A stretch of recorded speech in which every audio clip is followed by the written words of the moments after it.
sociali, mediche, economiche che ci sono state, con non poca difficoltà siamo riusciti ad approvare una legge per istituire una commissione parlamentare d'inchiesta sul Covid, la quale ha uno spazio sui mezzi di informazione inversamente proporzionale alla magnitudine di ciò che stiamo trovando. Abbiamo cominciato trovando mascherine comprate a prezzi più alti di quelli che pagavano, molto più alti di quelli che pagavano in farmacia a comprarne milioni. Abbiamo avuto contezza del fatto che il comitato tecnico scientifico, più che dare consigli al governo su cosa fare, dare consigli tecnici, scientifici al governo su cosa fare, recepiva gli input politici del governo per, come dire, in qualche modo giustificarli. Abbiamo anche visto in parallelo a queste mascherine comprate a prezzi irragionevoli arrivare in Italia flussi di denaro, in particolare a certe società nate da poco o la cui funzione era stata cambiata rapidamente in breve tempo.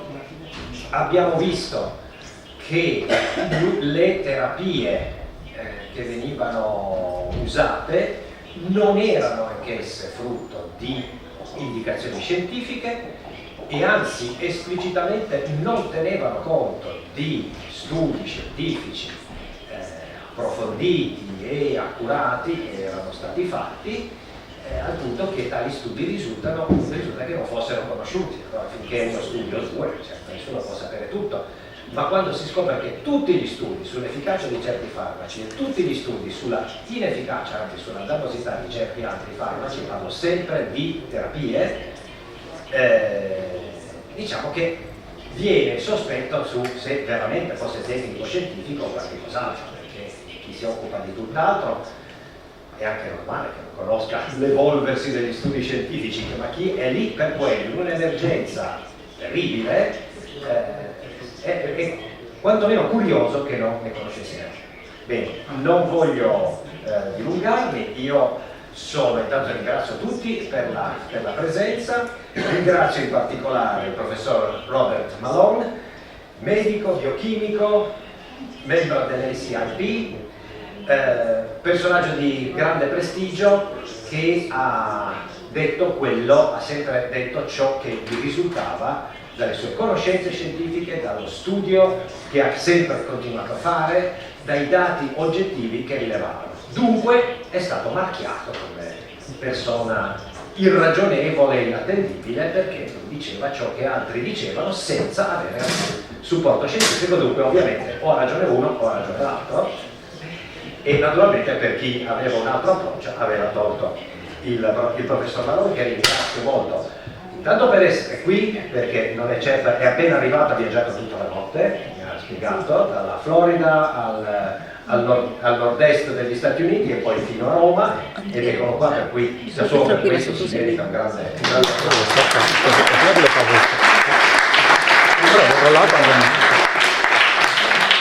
ringrazio il presidente della cattedra di Siena, San Venero, che introdurrà. Ringrazio tutti per la collaborazione, mi permetto di citare il dottor Alberto Donzelli, con il quale abbiamo a che fare più spesso, ma tutti coloro che sono con lui, e allora dicevo, tanto per essere qui, ma soprattutto per il lavoro che viene fatto, che fanno giorno per giorno, perché c'è davvero bisogno di persone che non hanno il timore di dire la cosa più difficile. Diceva Oscar Wilde che, se dite la verità, prima o poi vi scoprono.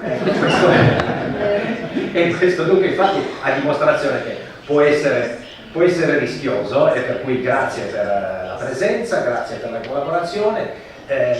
In ogni caso credo sempre, indipendentemente, io posso benissimo capire che la scienza è questo, confronto fra tesi, avere un'idea e magari difenderla fortemente anche di fronte ad altre che hanno grandi evidenze, La scienza progredisce, si raggiungono dei risultati col confronto, non con l'etichettatura. Tu hai torto, tu sei seguono vari aggettivi, sei antiscientifico. No, io non dico che chi la pensa diversamente da me in Parlamento è antipolitico, ha un'idea diversa dalla mia. Io cerco di fare politica nel modo che ritengo, che cerco di portare avanti le istanze che ritengo migliori. So bene che ci sono altri che hanno idee molto diverse, ma non è che io sono antipolitico per loro sono antipolitici per me, avevo opinioni diverse. Confrontandosi diamo modo agli altri di farsi un'idea e fra di noi magari di apprendere qualcosa dal prossimo. Credo che questo, almeno negli ultimi 500 anni, è la scienza. Poi c'è l'antiscienza, quello davvero, che è dire io ragione, tu torto, punto e basta. Questo non è scienza, è una sorta di dittatura o un infantile darsi ragione, che appunto è proprio il proposito della scienza. Quindi grazie e buoni lavori. Io non riuscirò a restare molto a lungo perché abbiamo parecchie cose che bollono in pentola qui al Senato. Grazie per la vostra attenzione.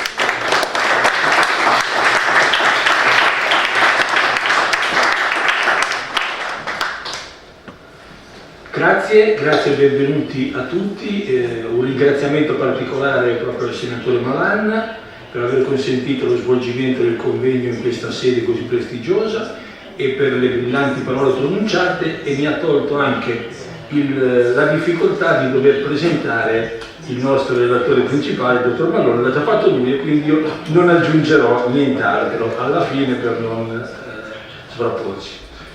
Mi consentirà anche l'amico Alberto Donzelli, che presiede e dirige la commissione medico-scientifica indipendente, di cui immeritatamente sono un componente, ma rilanciamo in questa sede quello che sono anni che diciamo, cioè un confronto, perché la medicina non è una scienza esatta, è una cosa empirica che si basa sul confronto e la rivalutazione costante che i dati siano effettivamente corrispondenti a ciò che accade sul campo.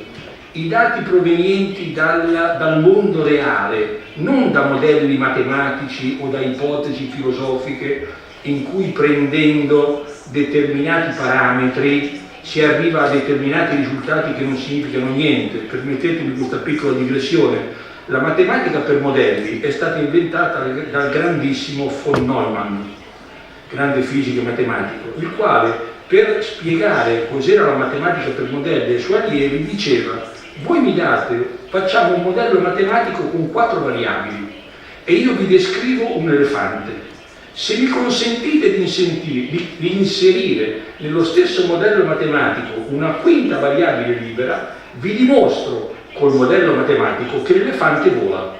Quindi andiamoci piano con le proiezioni dai modelli matematici, poi bisogna vedere se i dati dal mondo reale coincidono oppure no. E allora sono anni in cui, come Commissione Medico-Scientifica Indipendente, ringrazio sempre il senatore Malone che ha sempre partecipato da remoto a tutti i convegni che abbiamo fatto, chiediamo il dibattito e confronto sulle prove, perché la medicina è basata sulle prove, e qualora durante il confronto ci venissero fornite prove di forza e validità superiori a quelle che presentiamo noi, saremo i primi ad ammettere che gli altri avevano ragione, perché noi non abbiamo la verità in tasca, non abbiamo dogmi, andiamo faticosamente alla ricerca della verità, per quanto è possibile conoscerla.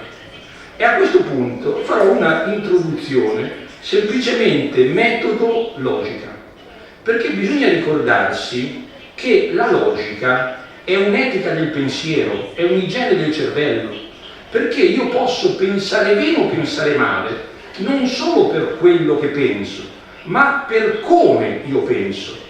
Se io vi dicessi che questo è un missile, voi mi direte che mi stai prendendo in giro, perché quello non è un missile, è una penna, cioè io non sto usando bene i miei neuroni cerebrali, la mia logica, però ha la forma di un missile, ma non è un missile, perché noi attribuiamo valore al significato delle parole, non alle parole, anche perché la parola la parola parola è solamente una parola, è il significato di ciò che noi cerchiamo di trasferire che è l'importante. E dalla corruzione delle parole, dalla corruzione del significato delle parole, si porta alla fine alla corruzione della scienza e alla corruzione dell'intera società. Tutti i medici hanno imparato qual è il significato della parola vaccino, che fino al 2021 era il seguente, perdonatemi se leggo perché non voglio sbagliare. La definizione era un prodotto che stimola il sistema immunitario di una persona a produrre l'immunità da una specifica malattia, proteggendo la persona da quella malattia. Nel 2021 il significato è stato cambiato in un preparato che è usato per stimolare la risposta immunitaria contro le malattie. Ma chi dice? Dov'è la prova che una risposta immunitaria sia sempre e comunque positiva? Qualcuno ha mai sentito parlare delle malattie autoimmuni, in cui è il sistema immunitario dell'organismo che aggredisce l'organismo stesso? Se non l'avete mai sentito parlare, vi dico artrite reumatoide, lupus eritematoso sistemico, possiamo continuare e non ha senso. Allora, però, tornando all'esempio del missile, se io definissi il missile come una aerodina priva di superfici alari, avviata mediante un lancio iniziale che percorre una rotta parabolica determinata, questo sarebbe un missile. Io lo lancio ed è un missile. Ok? Prego l'immagine.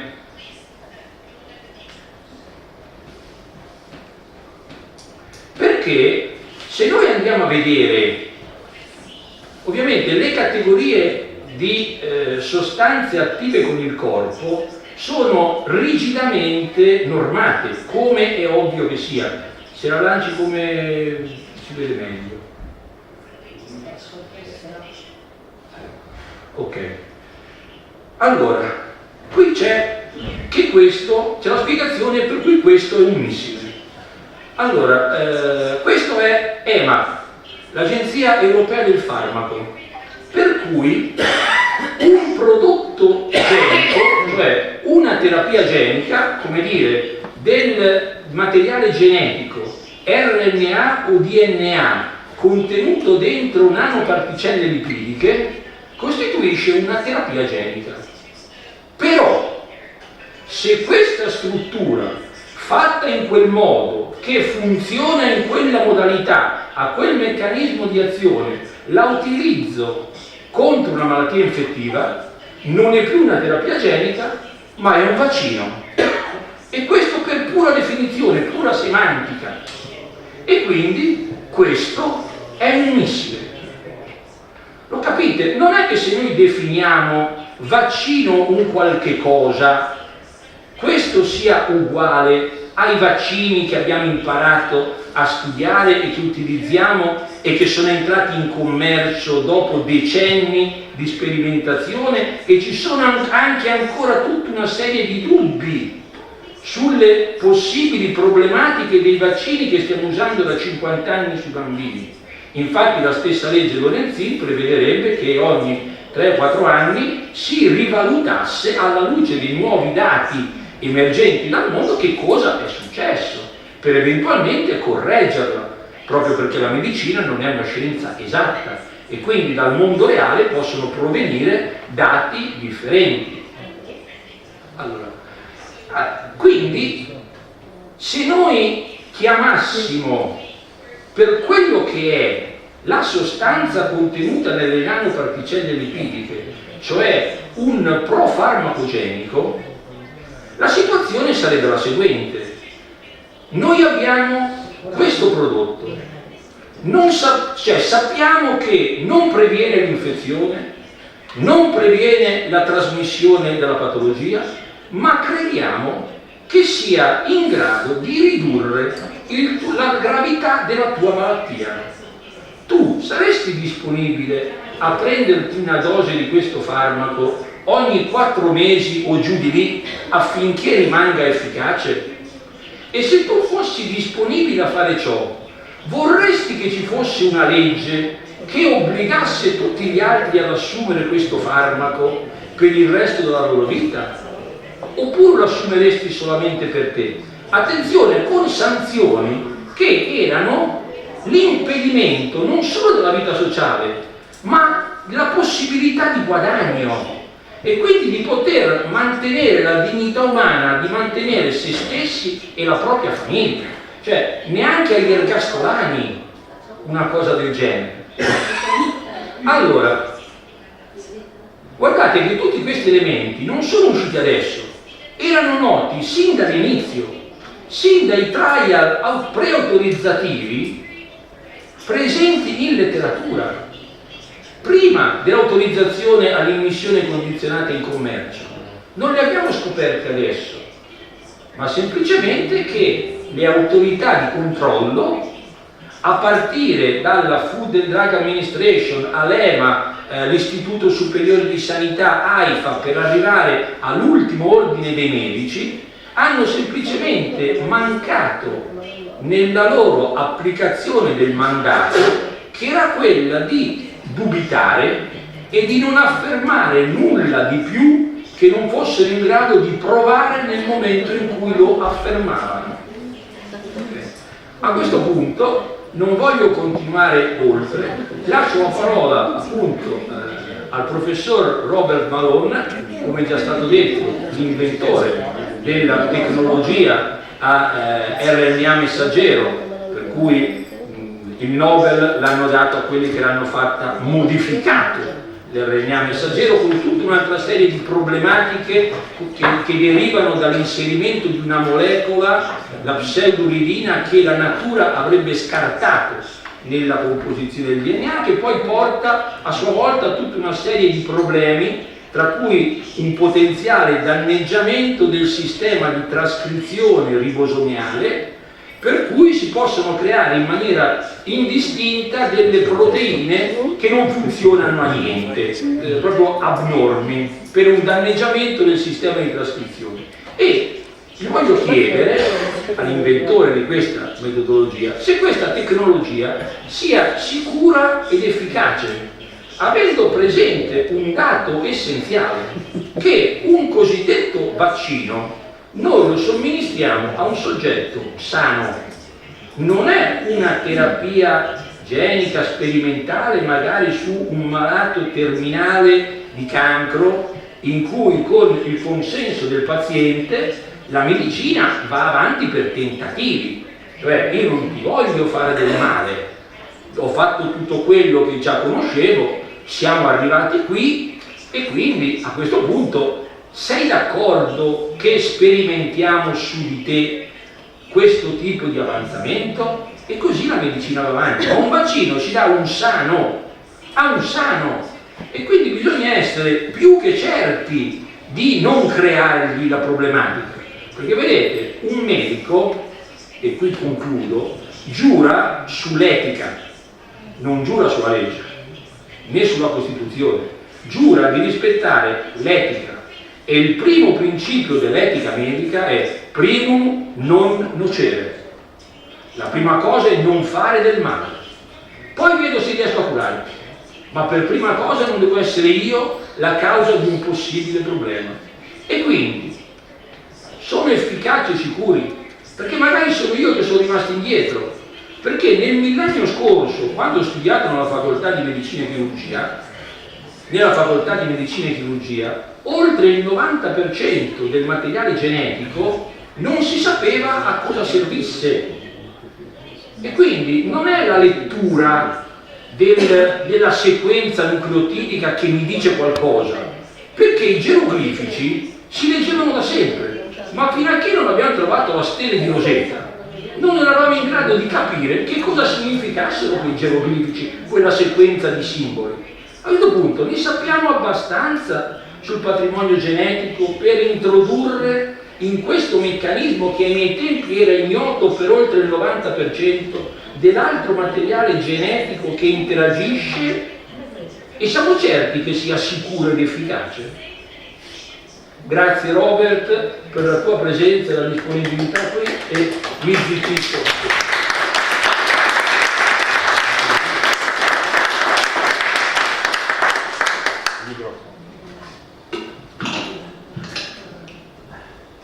So you wish me to react to what you just said? Of course, these are what you're sharing is something that many of us have been saying now for 4 years or more. Let's start with the issues about the underlying technology, because that's what you're asking me to comment on.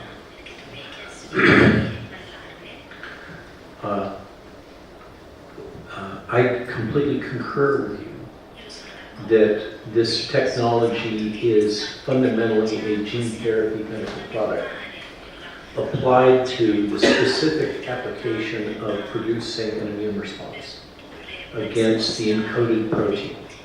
It uses from a regulatory standpoint,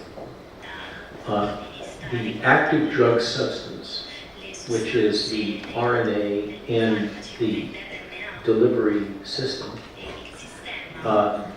is not the active material in terms of the medical, I hesitate to say therapeutic response.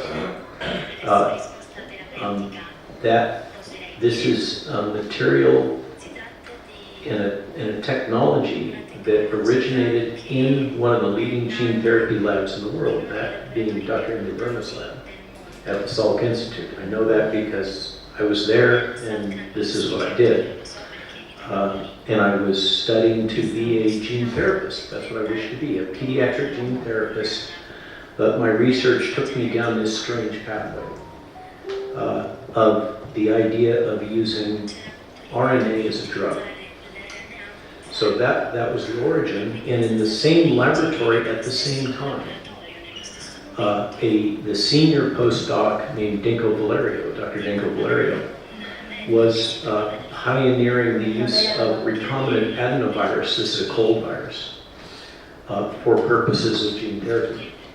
And that is, Dinko went on to create a company, I believe it was in the Netherlands, called Crucell, and initially focused on gene therapy, and then focused instead the company on vaccines. And that was the company that was purchased by Johnson & Johnson and gave rise to the Johnson & Johnson vaccine. That is another explicitly gene therapy technology applied to vaccination. So I completely agree with your core thesis that these are gene therapy technologies they can be used for many different things. One of the things they can be used for is to cause your body to make a foreign protein that will generate an adaptive immune response that one might call a vaccine, under the definition of what is a vaccine. Now you spoke about the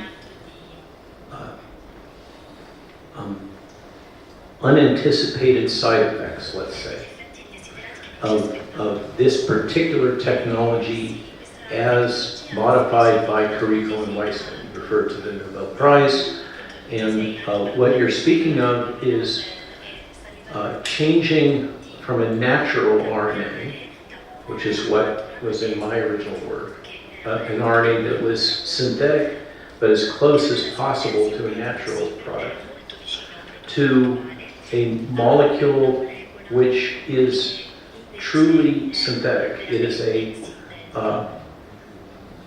modified messenger RNA. It's modified by the inclusion of a particular molecule called pseudouridine, and it's not just a natural pseudouridine, which it's present in many RNAs, pseudouridine is. It's placed in specific places, and one of the things that pseudouridine modification is used for by the cell, by our bodies, is to enable controlled frame shift.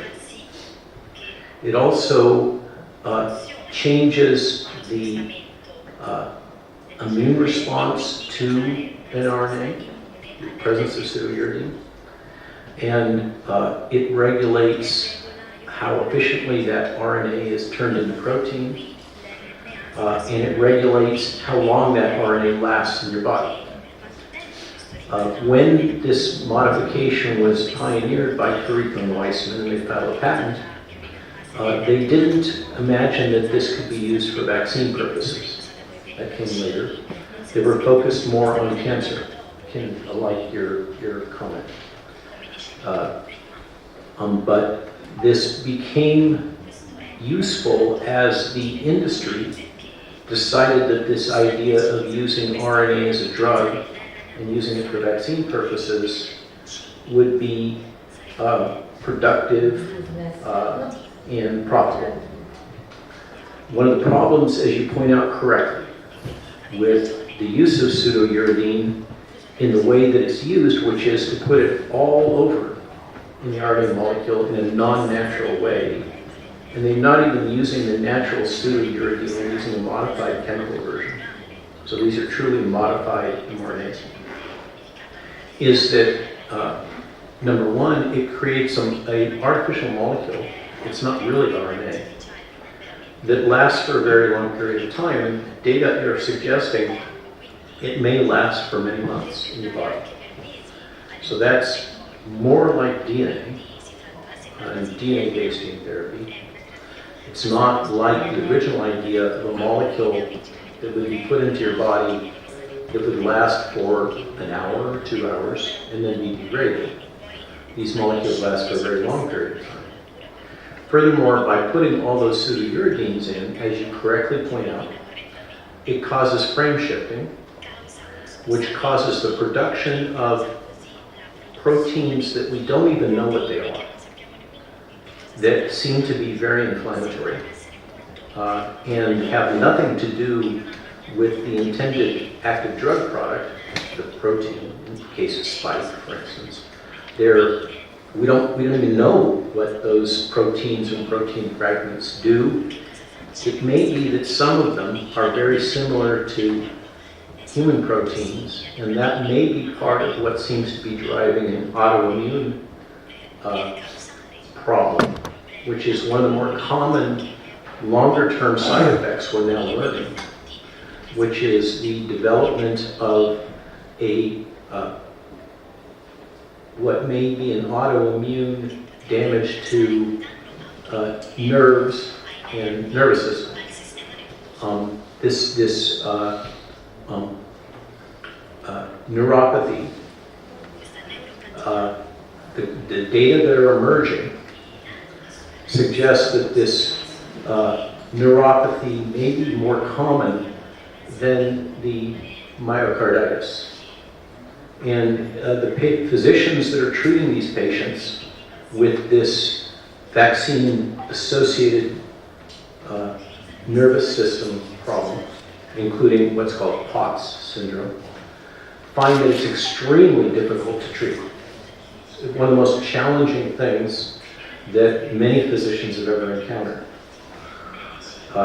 It's not generally recognized as one of the adverse events, but now in American research and in what we're learning at the Advisory Committee on Immunization Practices, it's becoming clear that it is unfortunately rare, but still significant. Now I need to take a moment and say something important. I'm here in my private capacity. Although I serve as a government employee under Secretary Kennedy at his appointment for the CDC and the Advisory Committee on Immunization Practices, where I'm the co-chair. I'm not speaking on behalf of the government, of the CDC, or the ACIP. I'm speaking in my own capacity right now. Just want to be clear on that. But this problem of the neuropathy may be related to this frame shift. The longevity of the RNA clearly is associated with the pseudouridine modification. And I think it's important to recognize that what is being administered to patients is not natural RNA at all. It's a synthetic molecule that can be turned into protein like RNA, does, but it is not RNA. It has a number of characteristics, and it may be that there are aspects of pseudouridine modification, which is still not really understood in the molecular biology. The molecular biology of pseudouridine in the biochemistry is still an emerging science. We don't really understand it very well, but it appears that one of the effects of that may even relate to mitochondrial function. So we seem to have a number of things that, as you correctly point out, are counterproductive for the patient. Never been seen before with any vaccine-like products. Some of those, I see in your text here, you're mentioning the possibility of premalignancies or other problems. Those data seem to be emerging now, now that we've had a long period of time since the RNA was administered. Now there's another issue that you have not yet touched on, but I know you're very aware of, which is that the manufacturing process that is used in producing these RNAs is based on, it takes the DNA to make the RNA. And it's using a circular form of DNA purified from bacteria called a plasmid. And the delivery system, the lipid nanoplex that's used to deliver the RNA into your cell, also delivers DNA. It was in fact first invented for DNA purposes, and then I adapted it for RNA purposes back in the late 1980s. But it delivers DNA just as well as it delivers RNA. And unfortunately, the emerging data from many laboratories all over the world is that these products have significant levels of leftover DNA fragments from the manufacturing process, in which this circular DNA is cut into small pieces so that it's, in theory, no longer active. But the manufacturing purification process is not sufficiently efficient to get rid of those DNA fragments. And so those DNA fragments are being delivered together with the RNA into your body when you accept these products. That's not intended. It was not revealed as a characteristic of the drug. And so technically, I argue that it represents, from a regulatory standpoint, what is called adulteration. It's a contaminant in the product that isn't supposed to be there. It wasn't revealed to be there. And as I mentioned, laboratories all over the world, including in EMA, have confirmed that this impurity is present. So why does that matter? Because the particles deliver the DNA just as well as they deliver the RNA, it means that your cells are receiving both small DNA fragments and RNA. Unfortunately, small DNA fragments are what the technical term is highly recombogenic. What that means is they are readily transported into the nucleus and insert themselves in the chromosome. So we have a clear mechanism of action. We have clear documentation of contamination with these small DNA fragments. And we have a risk of genomic alteration associated with these products that was not anticipated, was not disclosed. Doctors didn't know.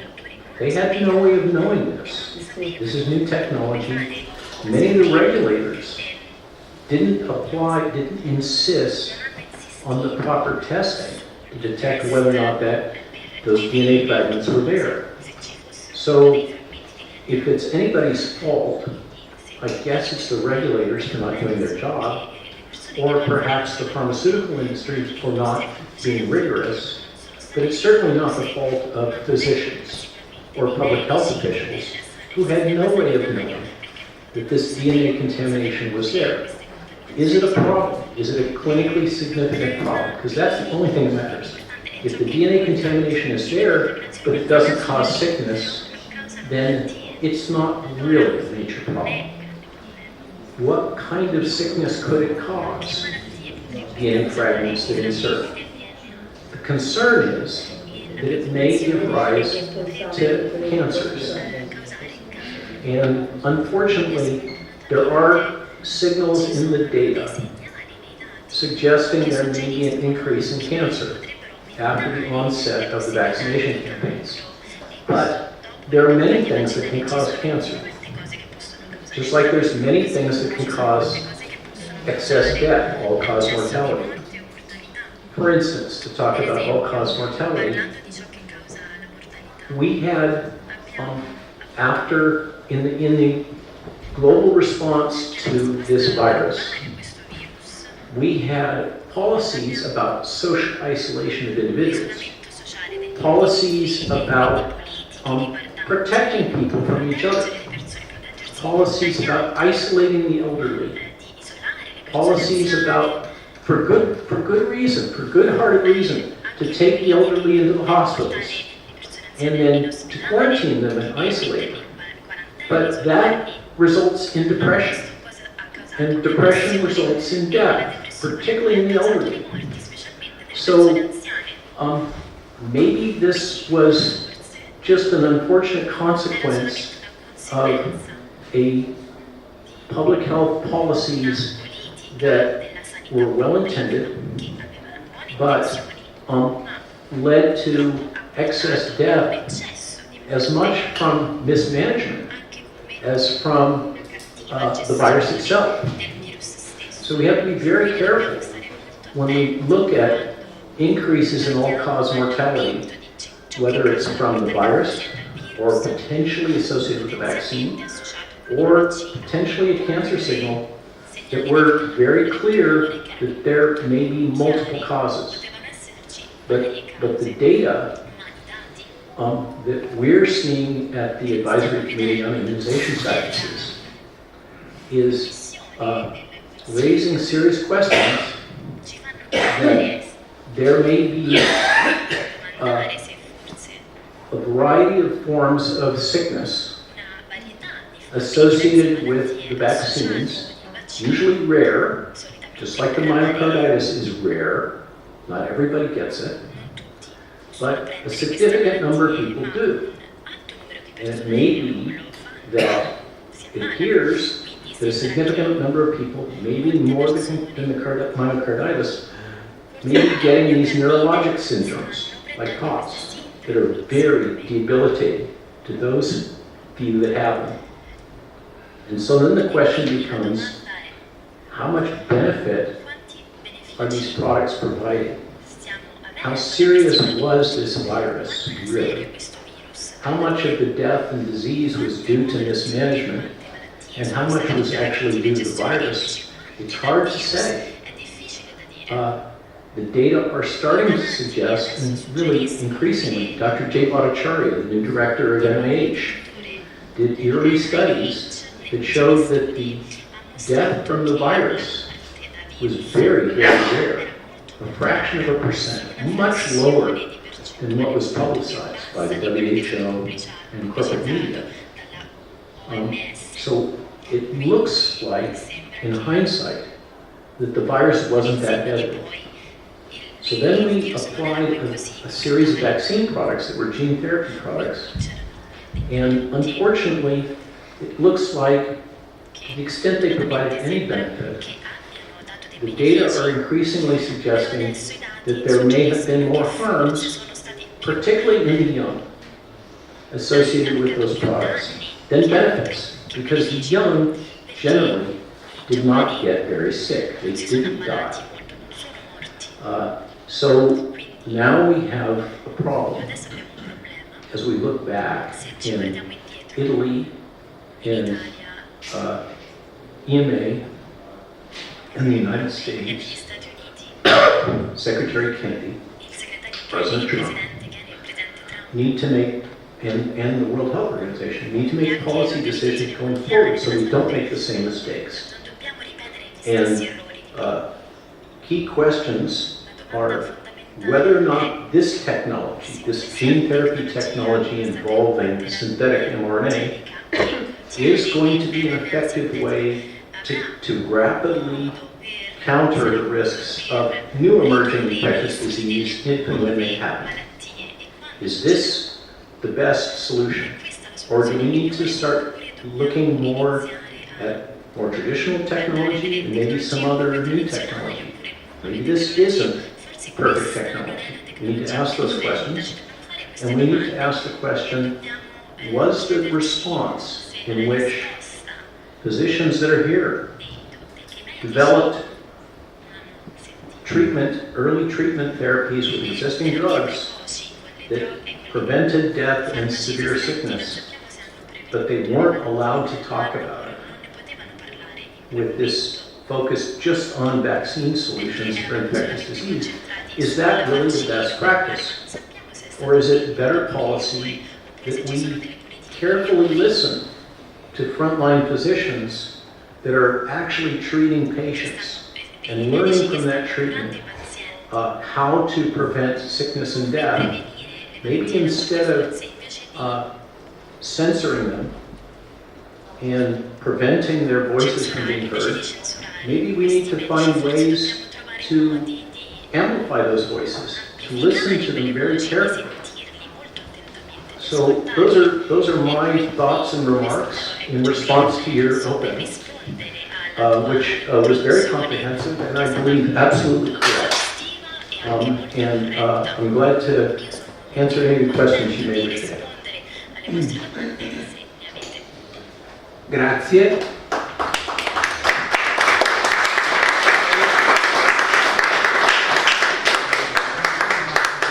Infatti il premio Nobel lo hanno dato a chi ha seguito le leggi naturali, ma a chi ha creato tecnologie artificiali che creano proteine artificiali che alterano il funzionamento interno del corpo in una maniera che non siamo in grado di poter minimamente prevedere. Guarda questo. Un'altra cosa, Robert, un altro aspetto su cui vorrei che puntualizzassi tu, che sempre i vaccini classici, ad esempio l'antitetanica, prevedono che la sostanza sia resa inattiva, cioè non inietto nella persona la tossina tetanica per avere la reazione, ma gli inietto la anatossina. Allora, questa proteina spike, con tutto quello che ci sta prima di poter arrivare alla sintesi, alla esposizione, e poi un'altra cosa che è chiara è che la cellula naturale che espone degli antigeni non naturali viene riconosciuta dal sistema immunitario, qualora funzioni correttamente, come non self, non appartenente all'organismo e quindi attaccata e distrutta. Ora, ci sono cellule, se fossero rimasti dentro il deltoide muscolare, perdi qualche fibra del deltoide, va bene, funziona lo stesso, ma dato che diffondono le nanoparticelle lipidiche ovunque, anzi hanno un tropismo particolare verso determinate strutture, hai parlato del sistema nervoso centrale, mi aggiungerei il cuore e le gonadi, quindi con tutta la problematica di mutazioni genetiche in strutture destinate alla riproduzione e quindi bambini geneticamente modificati dalla nascita senza sapere come. Però volevo concentrarmi, poi andremo su questi altri aspetti se ci sarà tempo, sul fatto, ma questa spike è stata inibita o è biologicamente attiva? Cioè l'organismo è portato a sintetizzare una tossina biologicamente attiva o sintetizzano qualche cosa che non è biologicamente nocivo per l'organismo? So, to recap, you wish to focus on spike. Yes. And the biology of spike. And we're referring to a protein from the coronavirus that sits on its outer aspect. So, and by the way, all of you, even before COVID, were infected with coronavirus that had a spike-like protein. Okay, these were naturally circulating, we called them coals. There's something about the spike associated with SARS-CoV-2 that seems to be particularly more toxic than that associated with the beta coronaviruses, which are the cold viruses. The spike that is used in the vaccines historically has been modified. It's modified for the biochemists in the audience that are listening at two particular proteins. And you can think of this spike molecule as having like a glove. It has a pocket that binds to the target on the surface of the cell and allows the virus to attach. That's its function. It's a key part of the virus infection of cells. That's what spike does. Among the proteins that it interacts with are called ACE2 and TMPRSS. That's small details that the cell biologists will understand the importance and the physicians will understand the importance. The spike that is being produced from the gene therapy products, which includes adenovirus and RNA, is modified to lock it into an open conformation. Normally when it binds, it closes. But it's modified so it stays open. Why did they do that? They did it because they knew that antibodies directed against the inside of the spike protein would be more likely to block its ability to infect, block the ability of the virus to infect. So that's why they did it. They didn't do it because they wanted to kill people. They did it because they thought it would make the spike protein more immunogenic in a good way. But what it does is it preserves the spike protein in a conformation that retains a number of its biologic activities which are toxic. So this gets to the point that I said early on, but was censored for, back in 2021, that spike is a toxin. I say spike is a toxin because it causes toxicity, a variety of different kinds of toxicity. We don't completely understand that toxicity, but it includes, you point to the myocarditis, the physicians in the audience will know that they can measure enzymes which show damage to the heart are being increased almost immediately after those vaccine products are administered. That means it's not an autoimmune problem, it's a direct toxicity problem. You're absolutely correct that the data going back to rat studies and the initial data packages from Moderna and Pfizer showed that these particles accumulate in the gonads, particularly female ovaries, also in the brain, and many other organs, including liver, all across the body. They don't stay at the site of injection. That promoted narrative was a lie, it was false. They go all over your body. And they, as you correctly say, they cause the cells in those tissues to produce spike proteins. And we now know they produce spike protein in many cases for months in some patients. There's a Yale study that shows almost up to a year production. So you have a long-lived toxic spike protein circulating and being produced in cells all over your body. That's true. It's undeniable that's the science. Is this the main cause of the toxicity? The spike protein that's being produced. So we have some interesting new data about that. Moderna has produced a new vaccine product, a new mRNA vaccine product called mNEXSpike. And mNEXSpike is engineered so that the spike protein is no longer biologically active.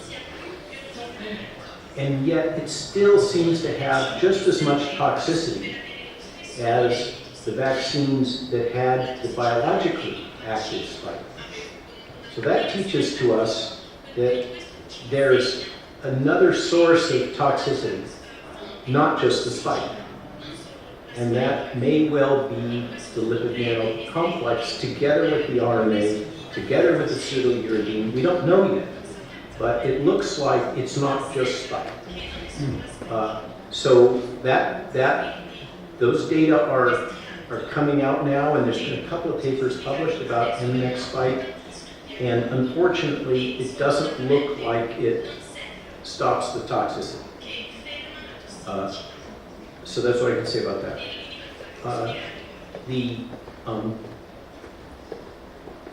It also appears that whether it's the spike protein or it's these short frame-shifted proteins are generating an autoimmune response in many patients.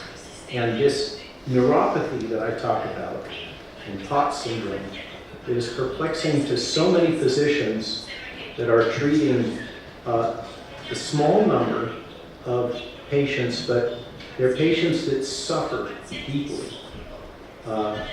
That appears to be more of an autoimmune phenomena or some sort of a delayed adverse event.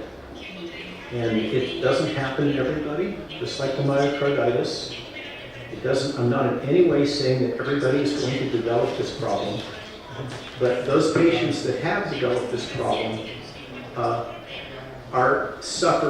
many of them suffer deeply. For long periods of time, the pain in some patients is so severe that they commit suicide.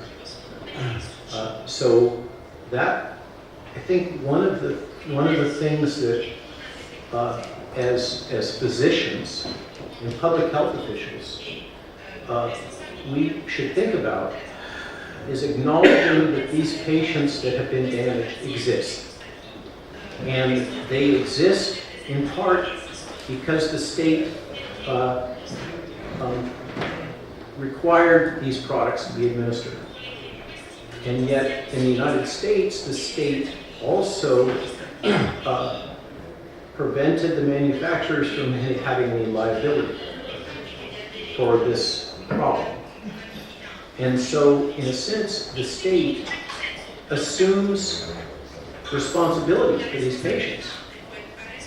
And I think that public health in the United States and across the world would be better served as a discipline if it would stop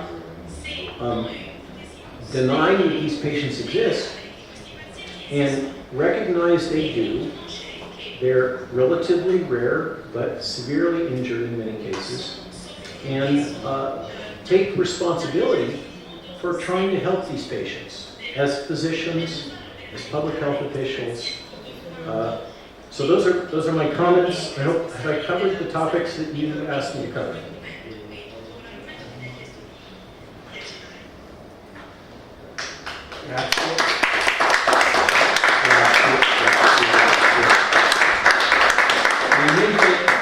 Ho portato un altro caffè perché non ha dormito, è venuto, ha viaggiato tutta la notte per essere qui. Grazie. Grazie. Introduco un'altra domanda, poi basta, e poi dopo la risposta prenderemo eventualmente le domande dal pubblico, perché adesso fondamentalmente per una riduzione di costi. Hai già correttamente detto che questa spike viene prodotta per mesi. Essendo stato catalogato per definizione semantica nella categoria vaccini, non solo non sono stati fatti studi di cancerogenicità, genotossicità sul vaccino, ma non si sono fatti neanche studi di farmacocinetica e farmacodinamica. Quindi non si sa qual è l'emivita della sostanza, cioè per quanto tempo e in quale quantità viene prodotta. Adesso abbiamo introdotto un'altra modalità per ridurre i costi di produzione dell'azienda, i famosi autoreplicanti, in cui fondamentalmente questa quantità di RNA modificato si comporta, perché è derivato da un tipo particolare di virus, l'alfavirus, particolarmente studiati, che come un virus si replica, e invece di replicare il patrimonio genetico del virus replica l'RNA modificato, come l'alfavirus. Alcuni tipi non hanno neanche le capside, quindi proprio sono un materiale RNA così sparso. E quindi in questi per quanto tempo si riprodurrà, qual è la quantità che viene prodotta, quali sono gli effetti, cioè ci sono dati, e soprattutto cosa ne pensi di quel fenomeno teorico dello shedding, cioè della possibilità che la cellula, essendo intossicata da questa quantità di RNA modificato, lo incapsuli a sua volta in strutture appunto di membrane liposomiali e lo espella nello spazio extracellulare. Dato che pare che si accumuli a livello dei polmoni, sarebbe una cosa facile.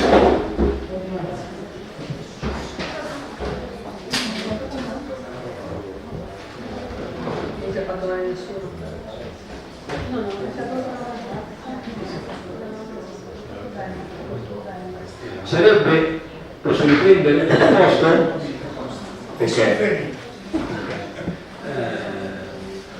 Sarebbe altrettanto facile pensare, come dire, a quasi una vaccinazione spontanea, o meglio, di passaggio di materiale genetico da un soggetto all'altro attraverso il respiro. Possibilità teorica, ma è stata minimamente analizzata questa potenzialità di impatto nel mondo reale?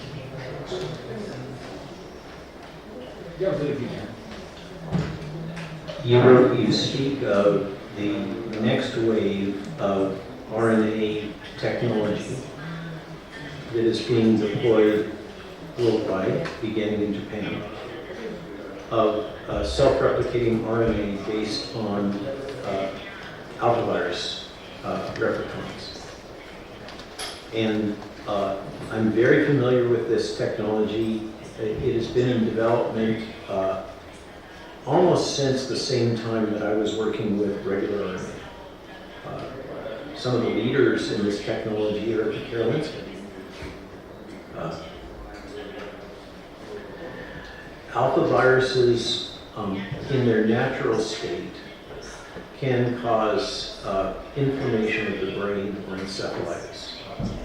And that has been one of the limitations on the use of recombinant alpha viruses for gene therapy purposes. It's why they never really advance.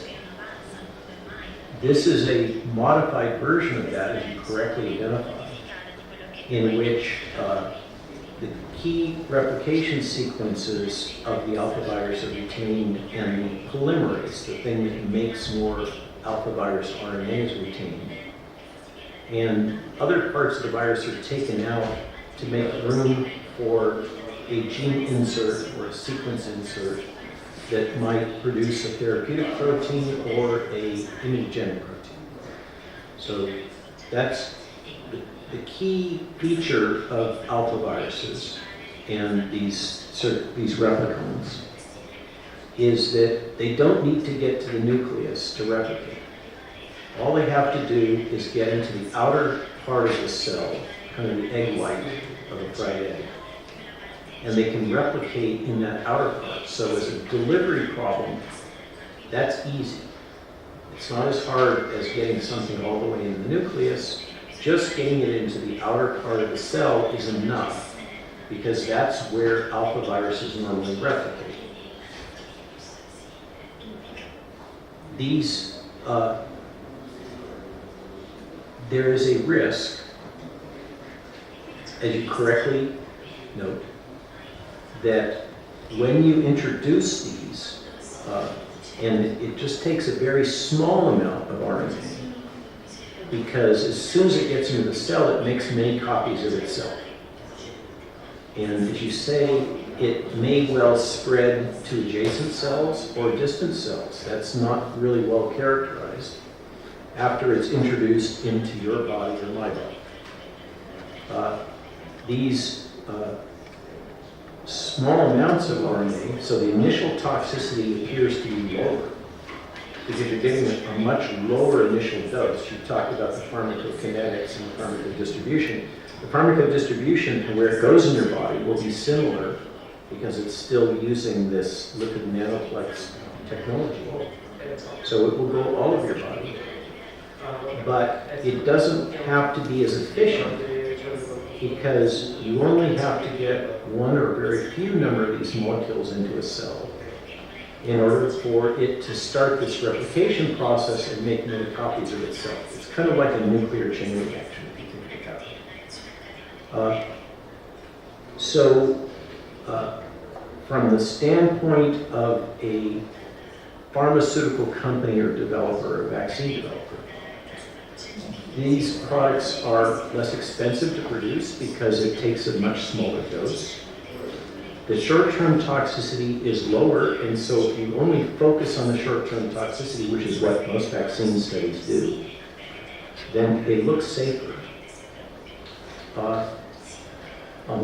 And so this, for those that wish to advance RNA technology as a drug, and for vaccine purposes, this self-replicating RNA technology looks very attractive. Now, what about from the patient's perspective and the long-term consequences? You speak about, appropriately say, that RNA molecules that are in cells can be shed outside those cells through a number of different mechanisms. One of the most well-characterized mechanisms is budding and shedding of small fragments of cell membranes that include contents from the cell. We call those exosomes. And the science of exosomes is also relatively young, maybe about 20 years old, so we're still learning about exosomes. The emerging data suggests that exosomes can be shed. And you correctly mentioned that one of the routes that they may be shed is through our breathing, through respiration. So it is, if we look at this from a risk-based analysis, rather than has this been specifically detected to date with the studies that have been performed, that have not really been focused on addressing shedding, but theoretically, based on what we know about the science, is this possible? The answer is yes. Can RNA, including naked RNA, directly infect without the lipid nanoparticle? The answer is yes. I was second author on that publication, I think it was in 1990 in Science Magazine, highly cited. Okay, so that has long been known and been highly reproduced all over the world. Naked RNA without lipid nanoplexes in some systems is actually more efficient for getting information into cells than with the lipid nanoplex. That was the stunning finding in that science paper. So could it be that exosomes, whether shed in reproductive fluids, in breast milk, in sweat, or in respiration could transfer genetic material like self-replicating RNA to a third person? The answer from a risk and theory and basic science standpoint is absolutely. Has that been rigorously assessed in the context of this new technology of alpha virus-based self-replicating RNA? Not to my knowledge.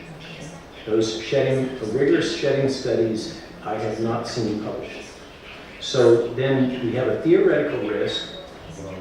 We have solid science saying that that risk is reasonable. But we don't have regulatory authorities insisting that the pharmaceutical industry do the studies to demonstrate whether or not that risk is possible.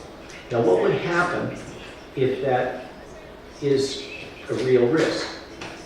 It would mean that if you spoke earlier about the importance of informed consent as a fundamental principle in medicine, that would mean that you might, through informed consent, accept a self-replicating RNA in your body.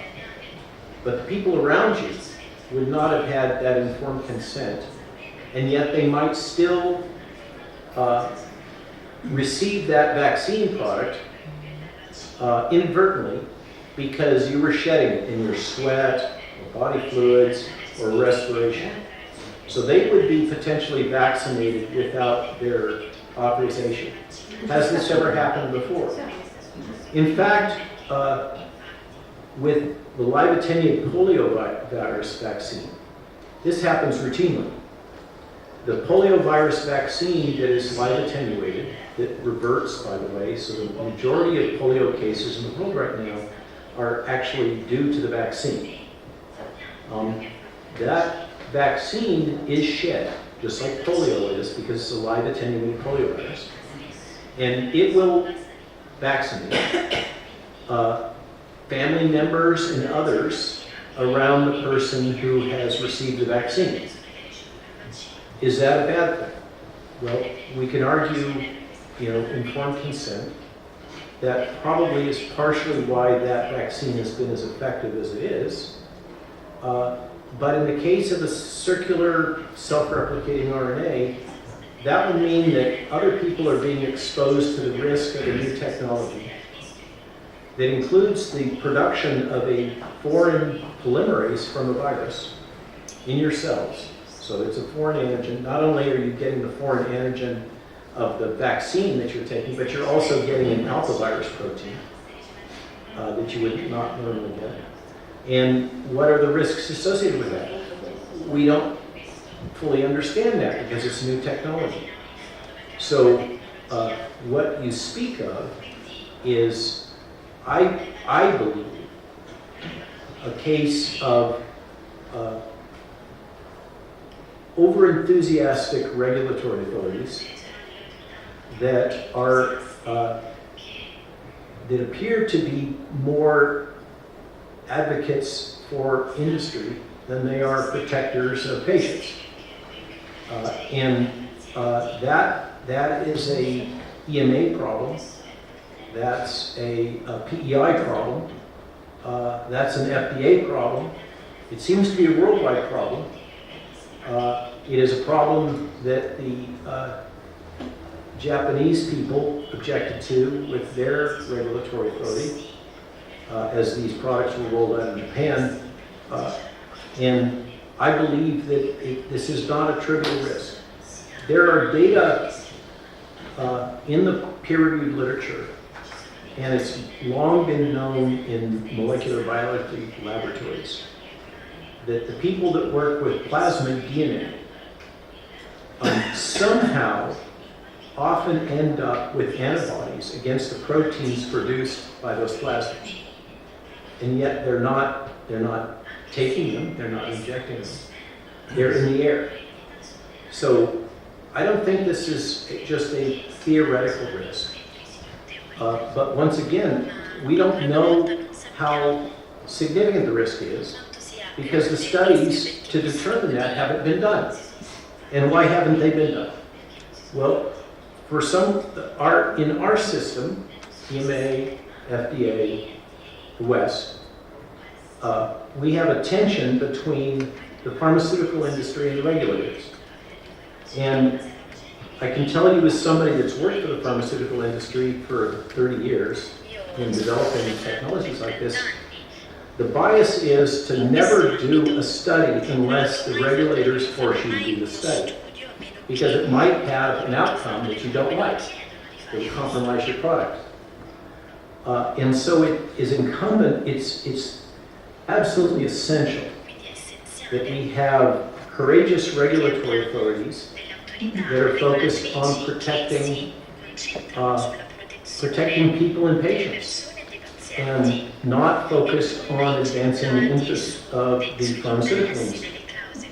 And again, speaking for myself, not on behalf of the government, but what I observe is that Secretary Kennedy at HHS in the United States is very aware of this problem, as are the people that he's appointed, like Jay Bhattacharya and Marty McCarty at FDA. And there is a strong effort to restructure FDA, NIH, CDC to be more focused on individuals. As a physician, should be focused on the individual in front of it, and less on pharmaceutical industry interests, vaccine industry interests, and larger public health interests. It's important to acknowledge public health, but what I'm observing at HHS is a shift in focus to protection of individual patients, maintaining and supporting their autonomy in decision-making, and changing the focus of the entire public health enterprise and HHS enterprise in the United States from sickness treatment to health promotion. So I hope that covers the topics that you were talking about and maybe a little bit more. Grazie. Hai anticipato di già un'altra domanda, hai già in parte risposto a un'altra domanda, aggiungo una piccola cosa per andare alla domanda successiva, che è da sempre chi paga che decide la musica. Finché gli enti regolatori avranno la quasi totalità del loro budget che deriva dalle aziende farmaceutiche, è chi paga che sceglie la musica. In più consentiamo anche che dei direttori e parlo della Food and Drug Administration, così non c'è problema che siamo in Europa e in Italia. Poi, dopo poco che hanno autorizzato un prodotto pseudo-sperimentale, vengono assunti con stipendi elevati dalla stessa casa farmaceutica a cui hanno autorizzato precedentemente il farmaco. Credo che se ne uscirà solamente ribadendo il valore dell'etica al di sopra di qualsiasi cosa, perché alla fine è solamente l'uomo che decide tra il bene e il male, se comportarsi in un modo o comportarsi in un altro. Non servono tanto le regole, serve l'educazione, perché come si dice in Italia, fatta la legge, trovato l'inganno, per poterla bypassare. Volevo stimolarti sullo shedding e la possibilità che i vaccini siano così in generale. Mi sposto su un altro aspetto che potrebbe sembrare sganciato, ma ad esempio in Florida, dove vieni, con le zanzare geneticamente modificate Cioè erano decenni che non c'erano casi di malaria, si sono modificate le zanzare, come si fa in Italia a Terni, per renderle geneticamente modificate, e dopo che si sono rilasciate zanzare geneticamente modificate per prevenire la malaria, che erano decenni che non se ne registravano casi, sono apparsi nuovi casi di malaria. Che ci dici? Non tanto sulla malaria quanto sull'utilizzo di vettori geneticamente modificati, non so per che cosa, che arrivano e ti punzecchiano tipo le zanzare. The technology that you're talking about, these modified insects which suck blood, because there's more than just mosquitoes that do that. Generally, the focus has been on producing insects that are reproductive dead ends, so that they would breed with other mosquitoes and result in dropping the overall mosquito population. But with the development of that technology, as you know, technologists will do what they do. And once they learn how to modify an organism, whether it's a plant, an insect, or a human, they will often say, okay, well, now that we've done that, what else can we use it for? And so the genetic modification to breed mosquitoes that are reproductive dead ends has also led to the research development of mosquito populations that could potentially deliver antigens, vaccines essentially, to those that they bite. And that, again, is another case of a technology in which a medical procedure, vaccination, would be performed without the consent of the person receiving it, and without even disclosure of any of the risks associated with it. You would just get bitten by a mosquito. You wouldn't know if it's a vaccine mosquito or just a regular blood-sucking mosquito, or one that carries dengue or malaria or God only knows what else, chikungunya.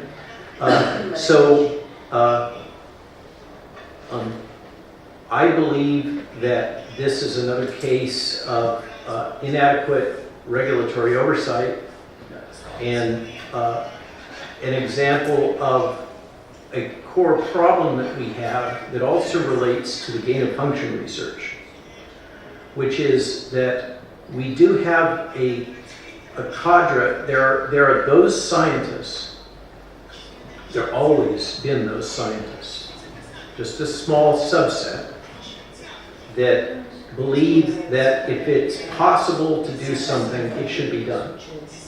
And in many cases, they believe they're the ones that should be doing it because they're the best and the brightest, and the likes of you and I don't have enough knowledge to be able to properly make decisions about whether or not they should be doing those things. So this is, this classic mad scientist that will do crazy things. Is that happening with the recombinant mosquitoes? Did it happen, and is it happening with gain-of-function research? Absolutely. In my opinion, those types of technologies should be subject to a revised biowarfare treaty. I personally believe that the time has come that the nations of the West and the world have had enough experience with gain-of-function research and genetic modification that just as there was a consensus in the 70s when recombinant DNA was first developed, that researchers would be very careful in applying recombinant DNA technology, very aware of the potential risks. I think it's time now for the world community to come together and make decisions about whether or not we wish to allow these types of studies to proceed. And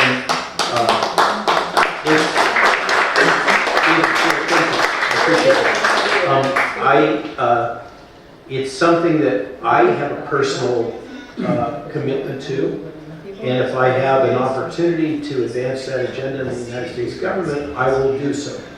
But I think that it's the new policy, not speaking on behalf of the State Department, but quoting them, the new policy of the Trump administration is to work in a bilateral fashion with other nations, rather than having the U.S. tell other nations what they should be doing in the area of public health and infectious disease. And I think that consistent with that is an opening for the world community. You know, instead of focusing on international health regulations that will give more power to the World Health Organization in future pandemics, the World Health Community, whether it's WHO, as you know, my government has decided to withdraw from the WHO. Your government has decided to not endorse the modified pandemic treaty and the international health regulations, which I can tell you Americans are very grateful for the decision of Giorgia Malone and your current government to join the United States in dissenting.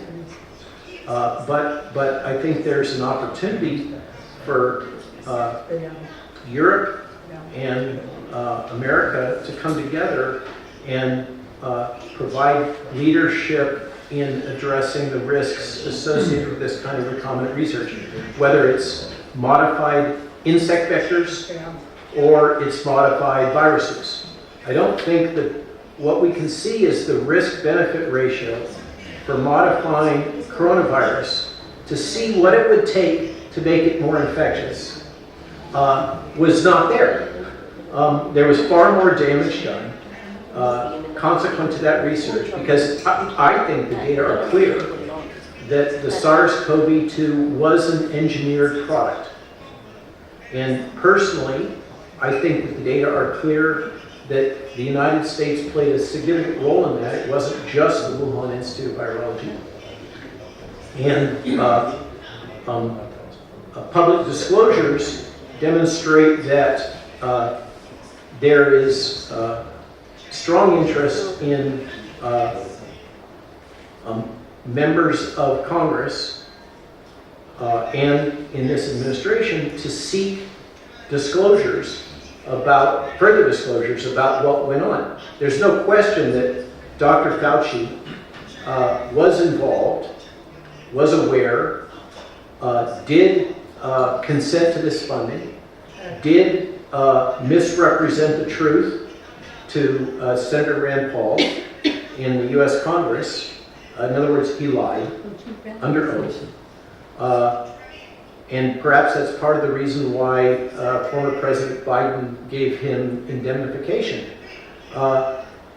That logic that Dr. Fauci was a key proponent of, I think really needs to be subjected to international scrutiny. And the people that promoted that and were the cause of the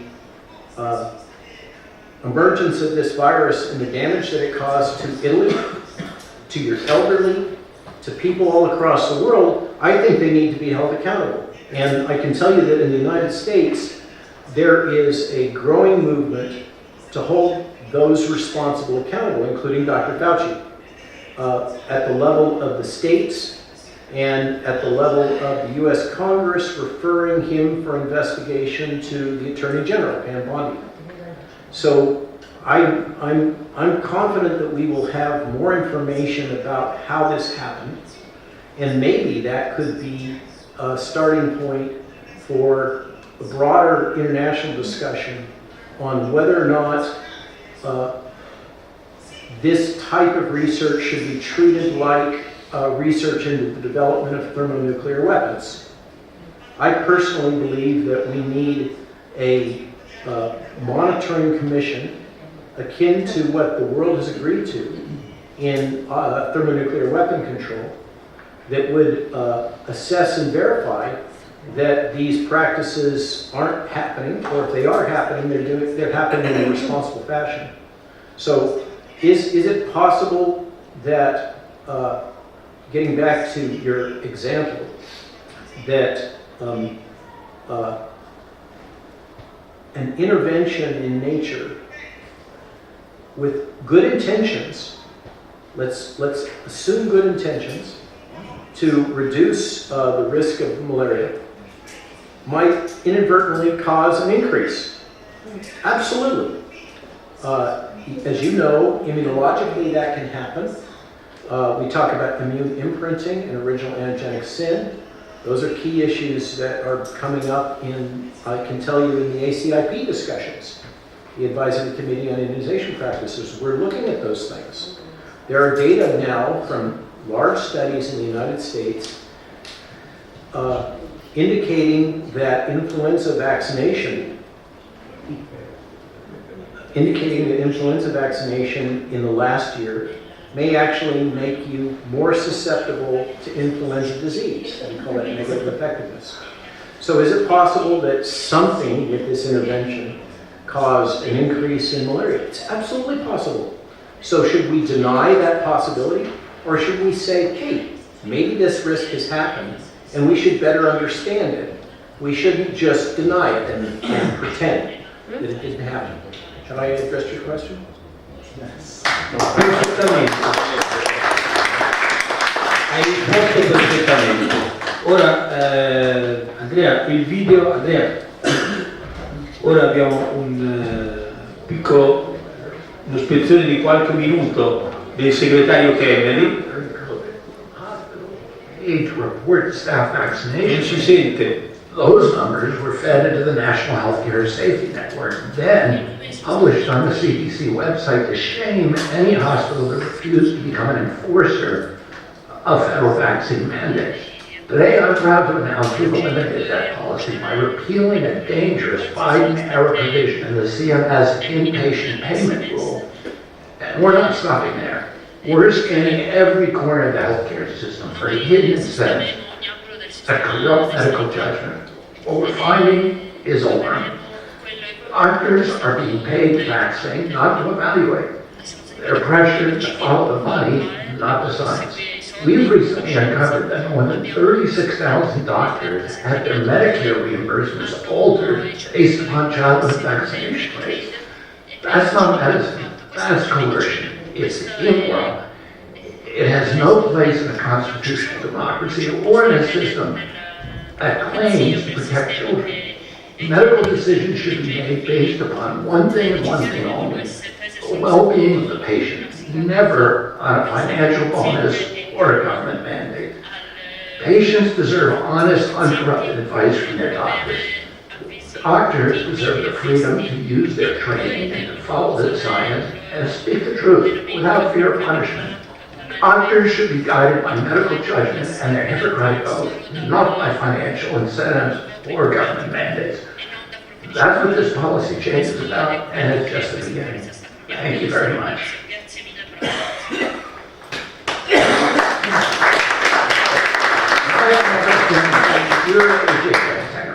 Let me ask you something. Should doctors make decisions based upon what's best for their patients, or based upon what makes them the most money? It's not a tough question, but we've inherited a healthcare system that constantly pushes doctors to win the line. It rewards certain treatments not because they're better for the patient, but because someone profits. Take what happened during COVID. Hospitals were paid to report staff vaccination rates. Those numbers were fed into the National Healthcare Safety Network, then published on the CDC website to shame many hospitals that refused to become an enforcer of federal vaccine.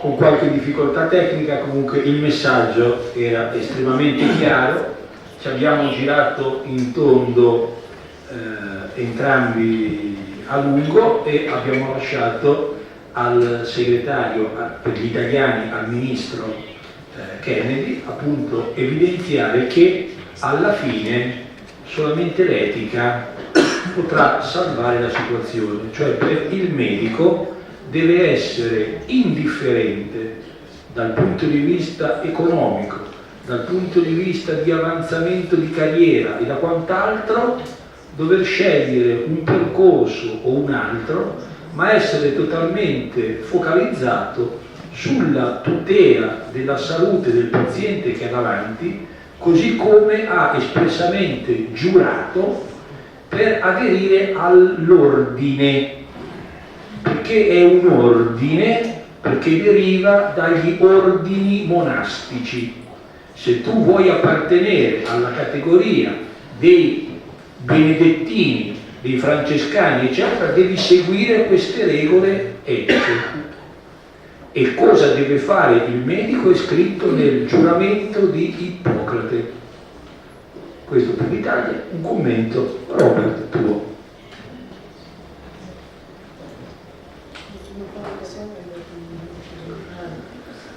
Thank you. So I consider Secretary Kennedy to be a personal friend. We speak fairly frequently, and occasionally he asks me for advice. I'm very honored when that happens, and I do my best to give him honest advice. He's speaking of something that I mentioned earlier, the redirection of the the attempt to redirect both the government side and the private side of the American medical system to focusing on patients and empowering the physician-patient relationship. The point is that classically in Hippocratic medicine, the physician should be treating the patient that is right in front of them and considering their best interest. Now, what the Secretary is referring to is some structural things that have developed in the American healthcare system. Maybe some of them have happened here in Italy also, in which there are incentives for physicians to follow insurance industry guidance, public policy guidance from the central government, including, as you'll recall, the pronouncements from the director of the CDC, Rochelle Walensky, and from the director of the National Institute of Allergy and Infectious Disease, Tony Fauci, and the advisor on chair of the COVID Commission under Biden, Deborah Birx. And these individuals who really weren't well versed in global consensus about how to manage epidemics, as opposed to people like Martin Kulldorff and Jay Bhattacharya and others that are the authors of the Great Barrington Declaration. They unilaterally decided on policies that seem to then have been aped by the World Health Organization and propagated through Italy and across the world.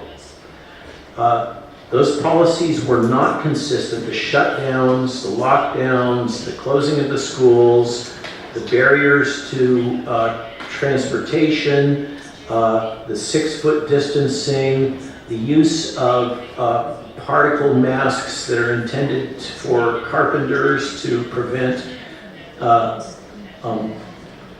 respiratory material like dust. None of these things were the consensus responses to a infectious disease outbreak prior to COVID. They were all created de novo as new policies, and the data are in that they were amazingly counterproductive. They didn't help, they hurt. part of how that was reinforced in the United States was that the federal government provided financial incentives to hospitals and physicians to implement certain centralized treatment protocols. And this has become the norm in American medicine. I hope it isn't the norm here in Italy, but I fear it might be, where the government says to physicians, this is how you shall treat your patients, and doesn't listen to those physicians that have been testing out alternatives and finding that they're more effective than the official government policy. In the United States, those government policies were reinforced with money, with financial incentives, and also reinforced using propaganda, censorship, and modern military psychological warfare technology on the very physicians that were just trying to find a better way to save patients' lives and prevent sickness. That's what happened. Secretary Kennedy is very aware that that's what happened. And he is committed to, as I mentioned, not just putting the patient back at the center of the physician-patient relationship, as opposed to the government public health officer who's making decisions based on utilitarianism and the greatest good for the greatest number. He's committed to putting the patient back at the center of the medical interaction and creating incentives for that to happen. He's also focused on, he didn't talk about it in that talk, but he's very focused on recognizing that we have a system in the United States, and I think throughout the West, not so much in Africa and China maybe, and some other nations that have other more traditional medicine practices, but in Western medicine, we're very focused on treating disease, not on promoting health. And what we've learned in the United States is, by the way, we spend far more, this is something that you Italians can be happy about.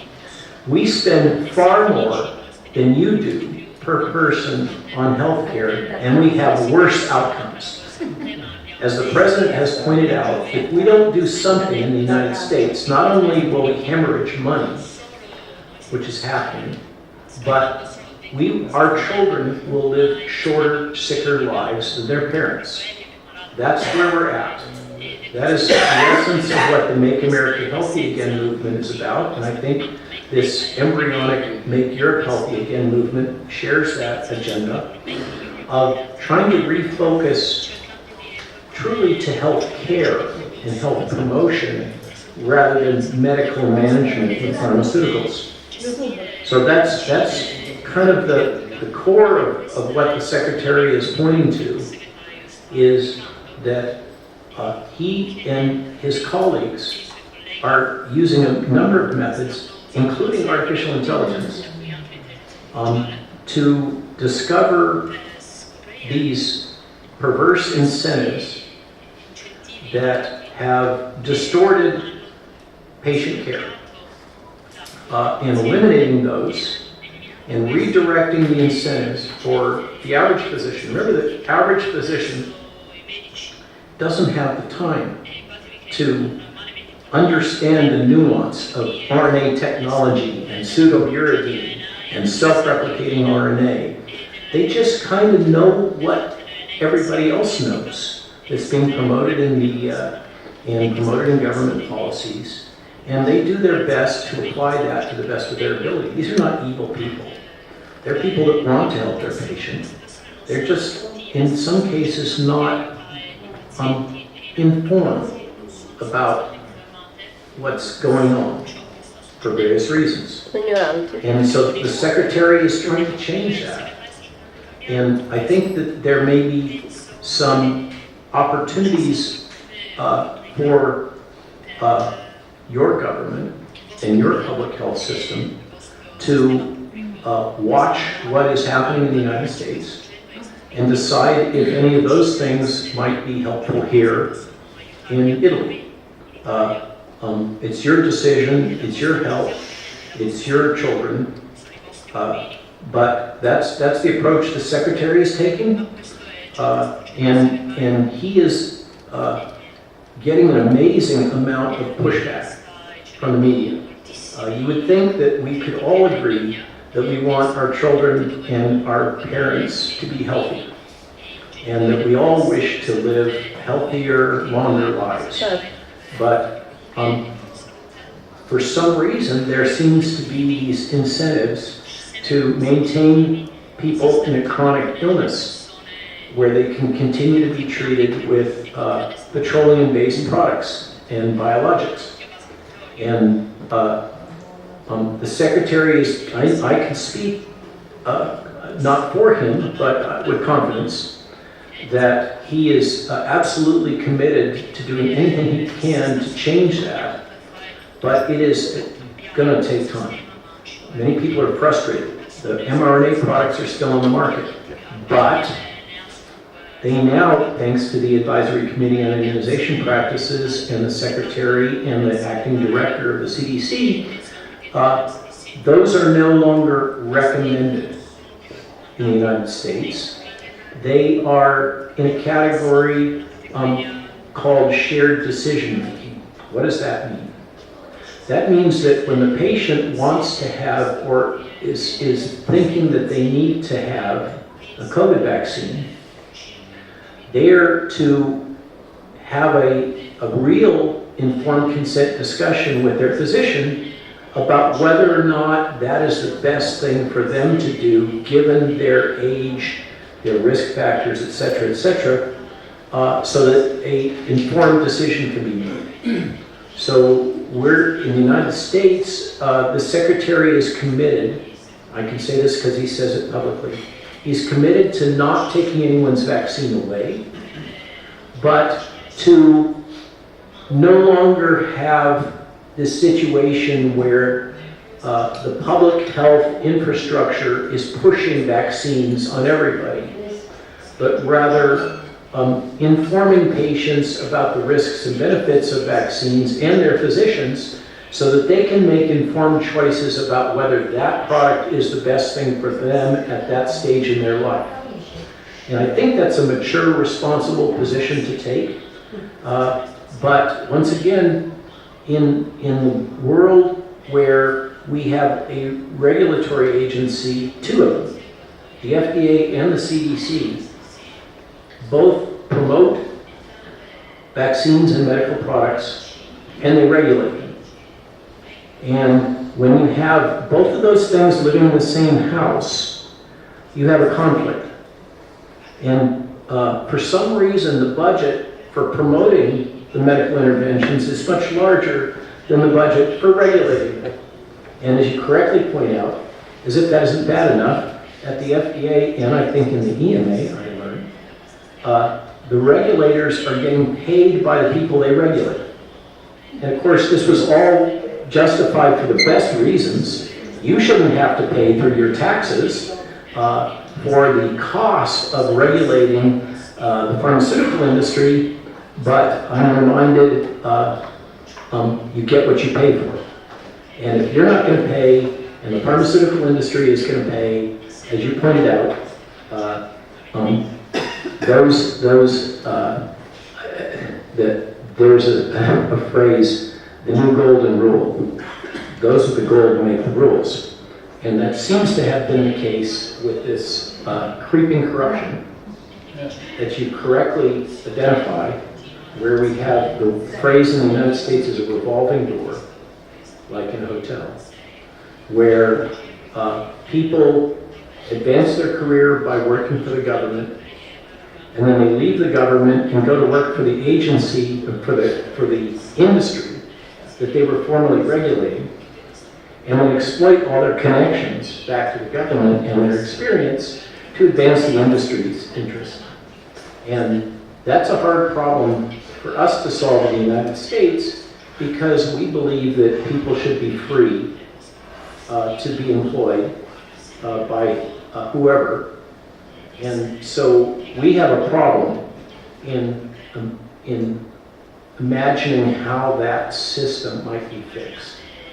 I don't know if you have the same constraints here in Italy, but it is clearly a problem.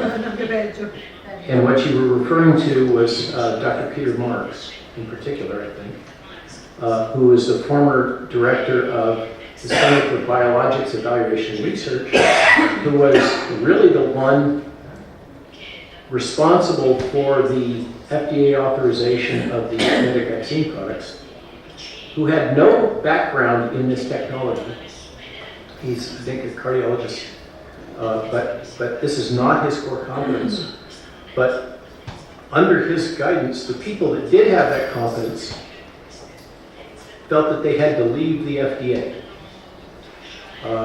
And he was the one that kind of unilaterally authorized dropping the regulations, not enforcing the gene therapy regulations, and denying that there were these problems.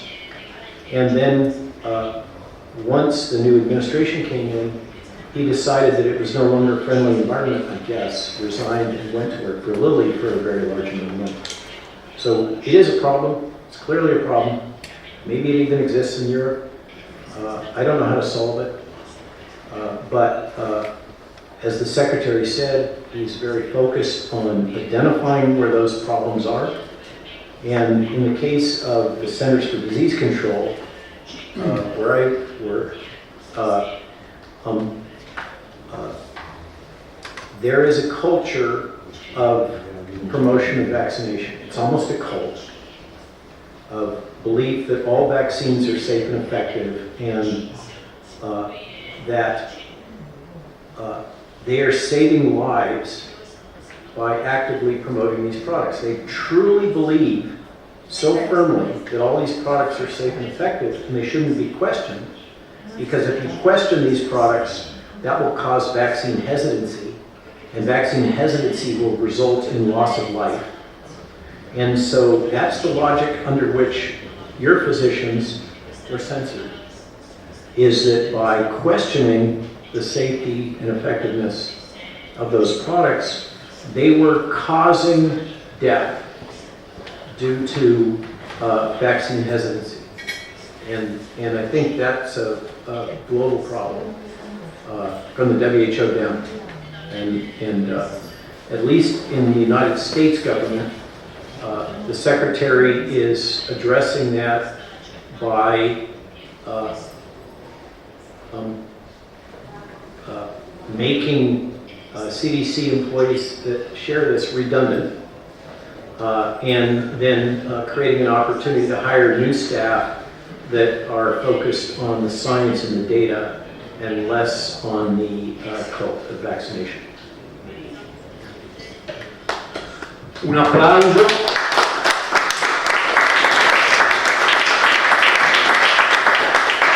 Prima di dare la parola, cioè di chiedere al pubblico se vuole, se ci sono delle domande da porre. Sì, allora arriva, ha alzato la mano, quindi c'è qualcuno che la fa. Aggiungo questo su questo tema che è centrale, quello che ha sollevato il segretario Kennedy e rilanciato qui l'amico Robert, sulla problematica dei conflitti di interesse, delle porte girevoli, eccetera. Dobbiamo parlarne in maniera approfondita, ma permetto di dire, poi ne parleremo dopo, non è questa la sede, ma essendo stato per 26 anni nella dirigenza degli ordini dei medici, qualche idea di come si potrebbe fare per garantire da una parte la libertà di azione delle persone, ma dall'altra parte bloccarli sull'etica e la responsabilità delle decisioni che prendono.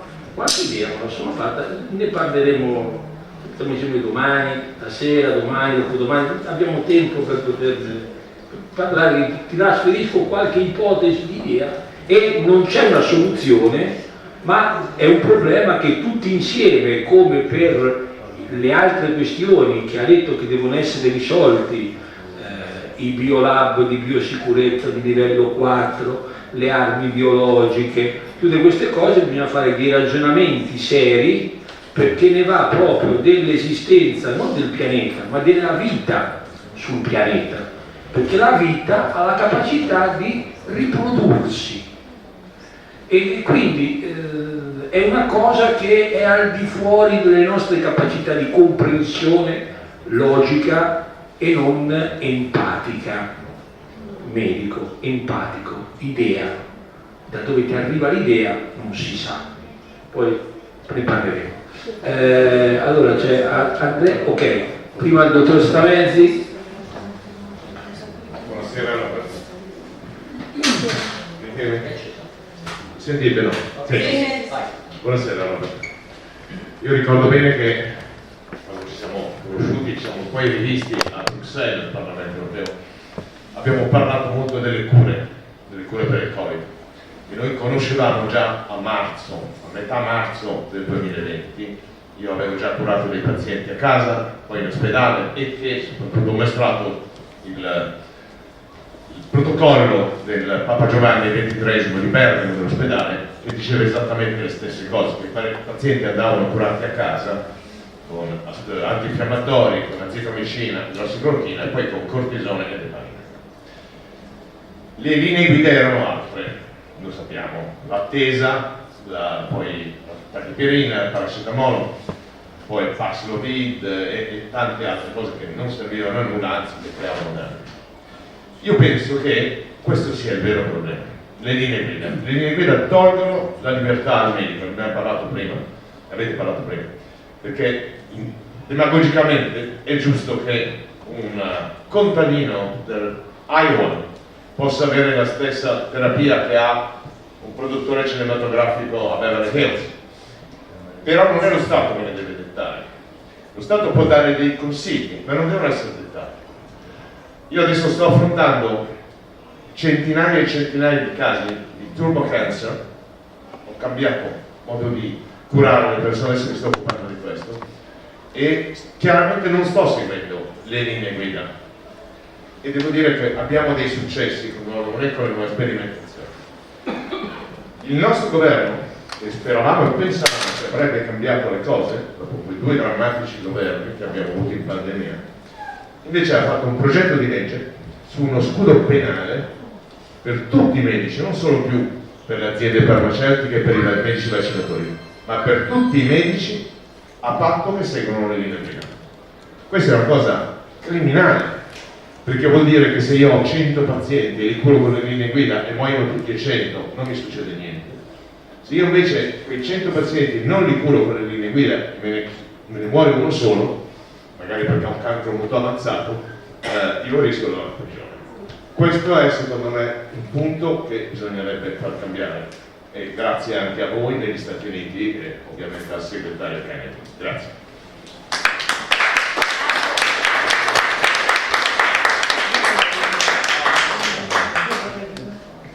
Can I just say one thing? This doctor has been extremely brave. I've followed him throughout this. He has gone above and beyond the call of duty. He's even, as I recall, traveled to Canada to save the life of a colleague in the face of all of the pressure and censorship and defamation. And I honor you for your courage and for your commitment to your oath as a physician and your example and leadership of committing yourself to the patient, not to the system. Thank you. Thank you very much. Domanda? Un attimo, c'è con la signora. Buonasera, dottor Malone, grazie per essere ancora qui con noi in Italia. Io sono Cristina Costa e sono un'attivista del movimento Popolo delle Mamme, Giù le mani dai bambini. Noi ci occupiamo della vaccinazione pediatrica in Italia e ci rendiamo conto di come il problema dell'autismo in Italia sia esploso, seguendo un po' le dinamiche negli Stati Uniti, dove c'era, diciamo, una vaccinazione massiva e qui in Italia, dopo il protocollo della Lorenzin, abbiamo seguito una esplosione, un'epidemia di autismo. Non solo questo, perché il consigliere dell'EMA, dottor Piscitelli, qualche tempo fa, proprio qui al Senato, ha detto che in Italia abbiamo il doppio dei casi di tumori infantili. Ora, la conferenza del 22 settembre fatta da Kennedy e dal presidente Trump ci ha regalato lo sdoganamento della verità su questa materia, su questo tema. E sono state fatte tantissime affermazioni importantissime che correlano l'autismo con la vaccinazione pediatrica, facendo riferimento alla comunità Amish, che noi sappiamo che il professor Steve Kirsch della Pennsylvania ha ben documentato, e non solo lui. Ha fatto riferimento a uno studio straordinario fatto dal dottor Zervos, che era stato occultato volutamente dal sistema delle porte girevoli, come dice lei, del CDC americano.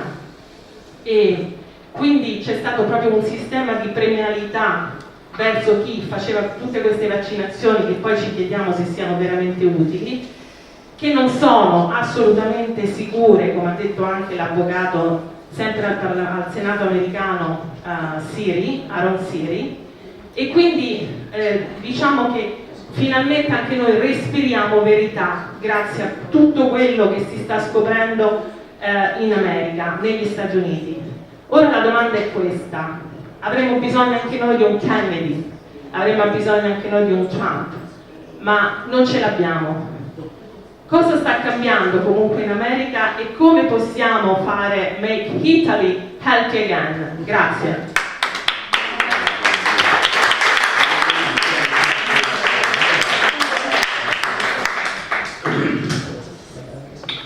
Thank you for those kind words of support for the President and the Secretary. I'm not speaking on their behalf, but I'm grateful for your comments. Let me caution you a little bit, forgive me. The issue of the correlation between vaccination and pediatric tumors and vaccination and autism is an association. There are data associations, and one of the things that I think we have learned, if we've learned anything from COVID, is that we have to be very careful about concluding that correlation is the same as causation. So when we see data, let me just illustrate this. What the President and the Secretary actually emphasized in that meeting, yes, they did acknowledge that possibility of the correlation between vaccination and autism, for example. And there are studies that suggest that that's the case, and then there's other studies, maybe they're flawed, that suggest that's not the case. But in any case, it's clear that there is, the data are noisy enough that the President and the Secretary were not able to conclude at this time that there was a clear correlation between vaccination and autism.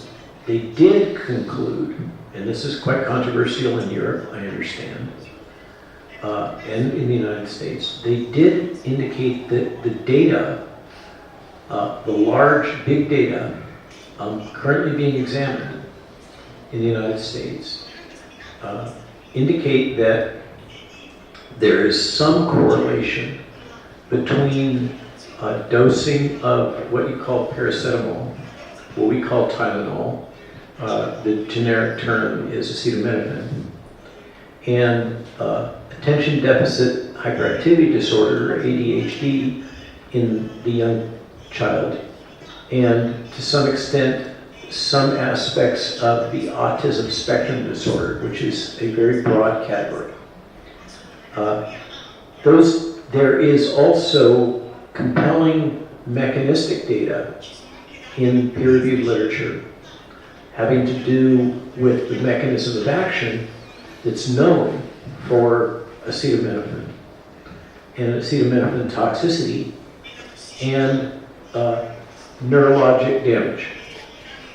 So let me use this. So those data exist, and they're noisy because a lot of those data are based on coding for whether or not a mother, pregnant mother, or a young infant has received acetaminophen or paracetamol. And in the United States, and I think Europe also, acetaminophen is over the counter. So it only gets coded in the medical databases if there's a prescription or there's some clinical note that it was used. But most cases of acetaminophen use are over the counter. So the data are noisy. Now, just for the sake of discussion, I don't know about Italy, but in the United States, historically, parents have been, and pregnant women, have been encouraged to treat fever, even mild fever. And they've been told that the best of a bad lot in terms of the anti-inflammatory drugs is what you call paracetamol or acetaminophen. Now, just to illustrate the point, not saying this is what's going on, one of the most common adverse events associated with vaccination in a child is fever. And what do you treat fever with? You treat fever with acetaminophen. And so it could be that at least part of that signal that you and others suspect indicates causation between vaccines and ADHD and autism spectrum disorder may be actually a correlation that is influenced by this tendency to reflexively dose with acetaminophen to treat the fever. And underlying that as a fundamental medical principle is that fever actually is beneficial in some cases. And maybe we should be a little cautious about treating fever. It's happening in the patient for a reason. Now, if that patient has an underlying condition like a growing ascending renal infection, that needs to be treated properly and not with acetaminophen. It needs to be treated with a proper drug. So I suggest this just illustrates the point that this type of epidemiologic data are very complex, and there are often unintended, unrecognized confounding variables that are influencing the signals that we're observing. And we are quick to criticize our colleagues in public health for over-interpreting their epidemiologic data. And I think that we all need to take a lesson from that and recognize that epidemiologic data are subject to confounding variables that are often very hard to detect. So in the case of vaccines and autism, it may well be that there is a strong correlation and that it's causative, but it could be that it's indirect because we treat certain types of vaccine adverse events with agents that do have a clear mechanism of action that can impact on neurodevelopment and are associated in some cases with these neurologic symptoms like ADHD and ASD. So I'm not saying that's the case. What the President and the Secretary have said very clearly, and then Bobby reinforced in the subsequent press conference and he released a reel on social media, is that the data are fairly strong regarding the interaction of paracetamol or acetaminophen and these neurologic defects in the growing fetus and the newborn. That it's not yet definitive. but the big data analysis are strengthening that signal, are making it appear as if that is more and more likely to be a correlation. What the Secretary's position has been is that out of prudence, it's best to minimize the use of paracetamol or acetaminophen during pregnancy, particularly the third term, and in the newborn, in the young child, recognizing that there are cases where you have a malignant fever, or you may have febrile seizures, and it's medically necessary to treat those things. So that's his position, is to be cautious and not to reflexively use paracetamol or acetaminophen in every case of fever in the third term and in the newborns. Now, you talk about bigger issues about the vaccine schedule, I think. And I think I can say, because the President has disclosed it, there are many things that I can't talk about that are in progress at the ACIP, because those are the rules. I can't talk about current things that are not yet public. But the President has said explicitly that he wishes to have the entire childhood vaccine schedule reevaluated. And so you might imagine that the Advisory Committee on Immunization Practices, whose job it is to basically advise the President's designee, who's the director of the CDC, that's our job. It's not to set vaccine policy, it's to advise the director. That's a political decision. Vaccine policy in the federal level is a political decision. It's not for scientists or physicians to set public policy. So we advise the director of the CDC.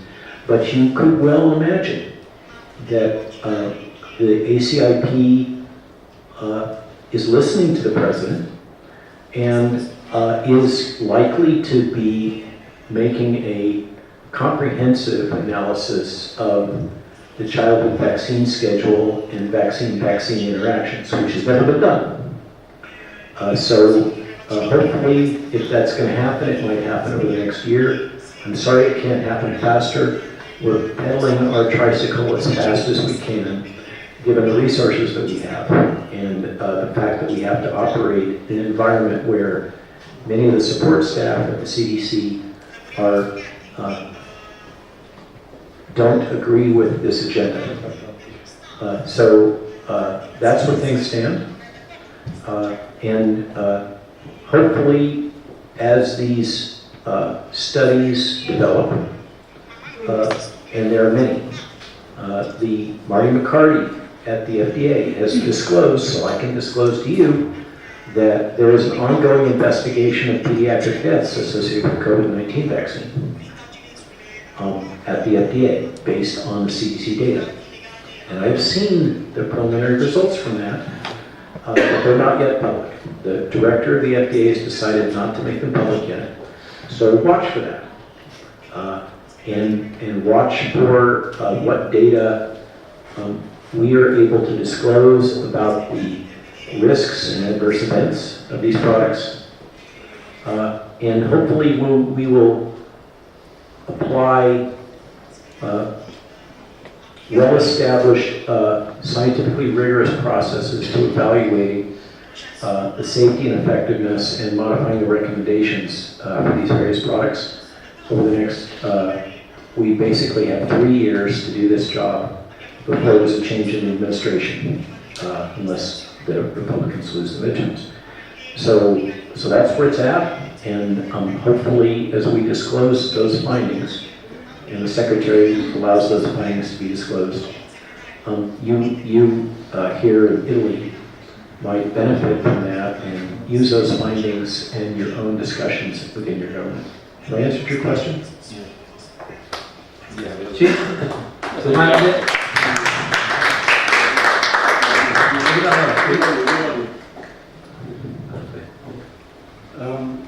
Robert, both of you, thank you very much for interesting talks. I want to ask you specifically, Robert, whether you think enough is being done to emphasize the importance of natural immunity, because we evolved as a species, as did other mammals, without vaccines, and it's not entirely clear that vaccination has actually had a major, for big diseases, has had a major effect on mortality rather than improved hygiene.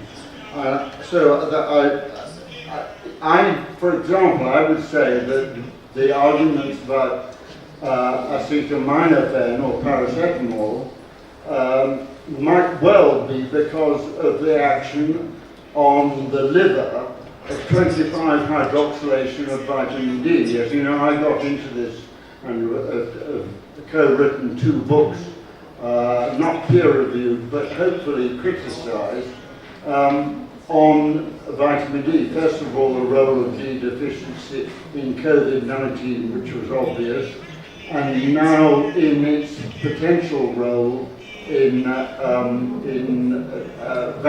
pseudo-vaccine damage. And just one final little point is that vitamin D, its activated form, induces its own destruction. It's one of more than 1,000 enzymes that are coded for through the vitamin D receptor is 24 hydroxylase, which creates what, as far as we know, is an inactive form of activated vitamin D. And that's very important in preventing hypercalcemia from various causes. So, you know, I would argue very strongly for many more studies of basic physiology, not, you know, the 1,000 patients. You don't necessarily need that when you're dealing with critical substances such as vitamin D in its active form on natural immunity. One very final point a question I want to ask you. You haven't mentioned the role, maybe you have, maybe I was asleep, the role of patents, brevetti in Italian, because in the case, and Joseph, I've helped Joseph submit a bid against 10 or 11 people that we have identified as being important in constructing a virus, and in fact, please, we have several questions, so please try to let Robert to answer, because we have several questions. So go to the questions. Right. Okay, so let's see if I can hit these quickly. Natural immunity was overlooked as a policy position during COVID. That we can't deny that.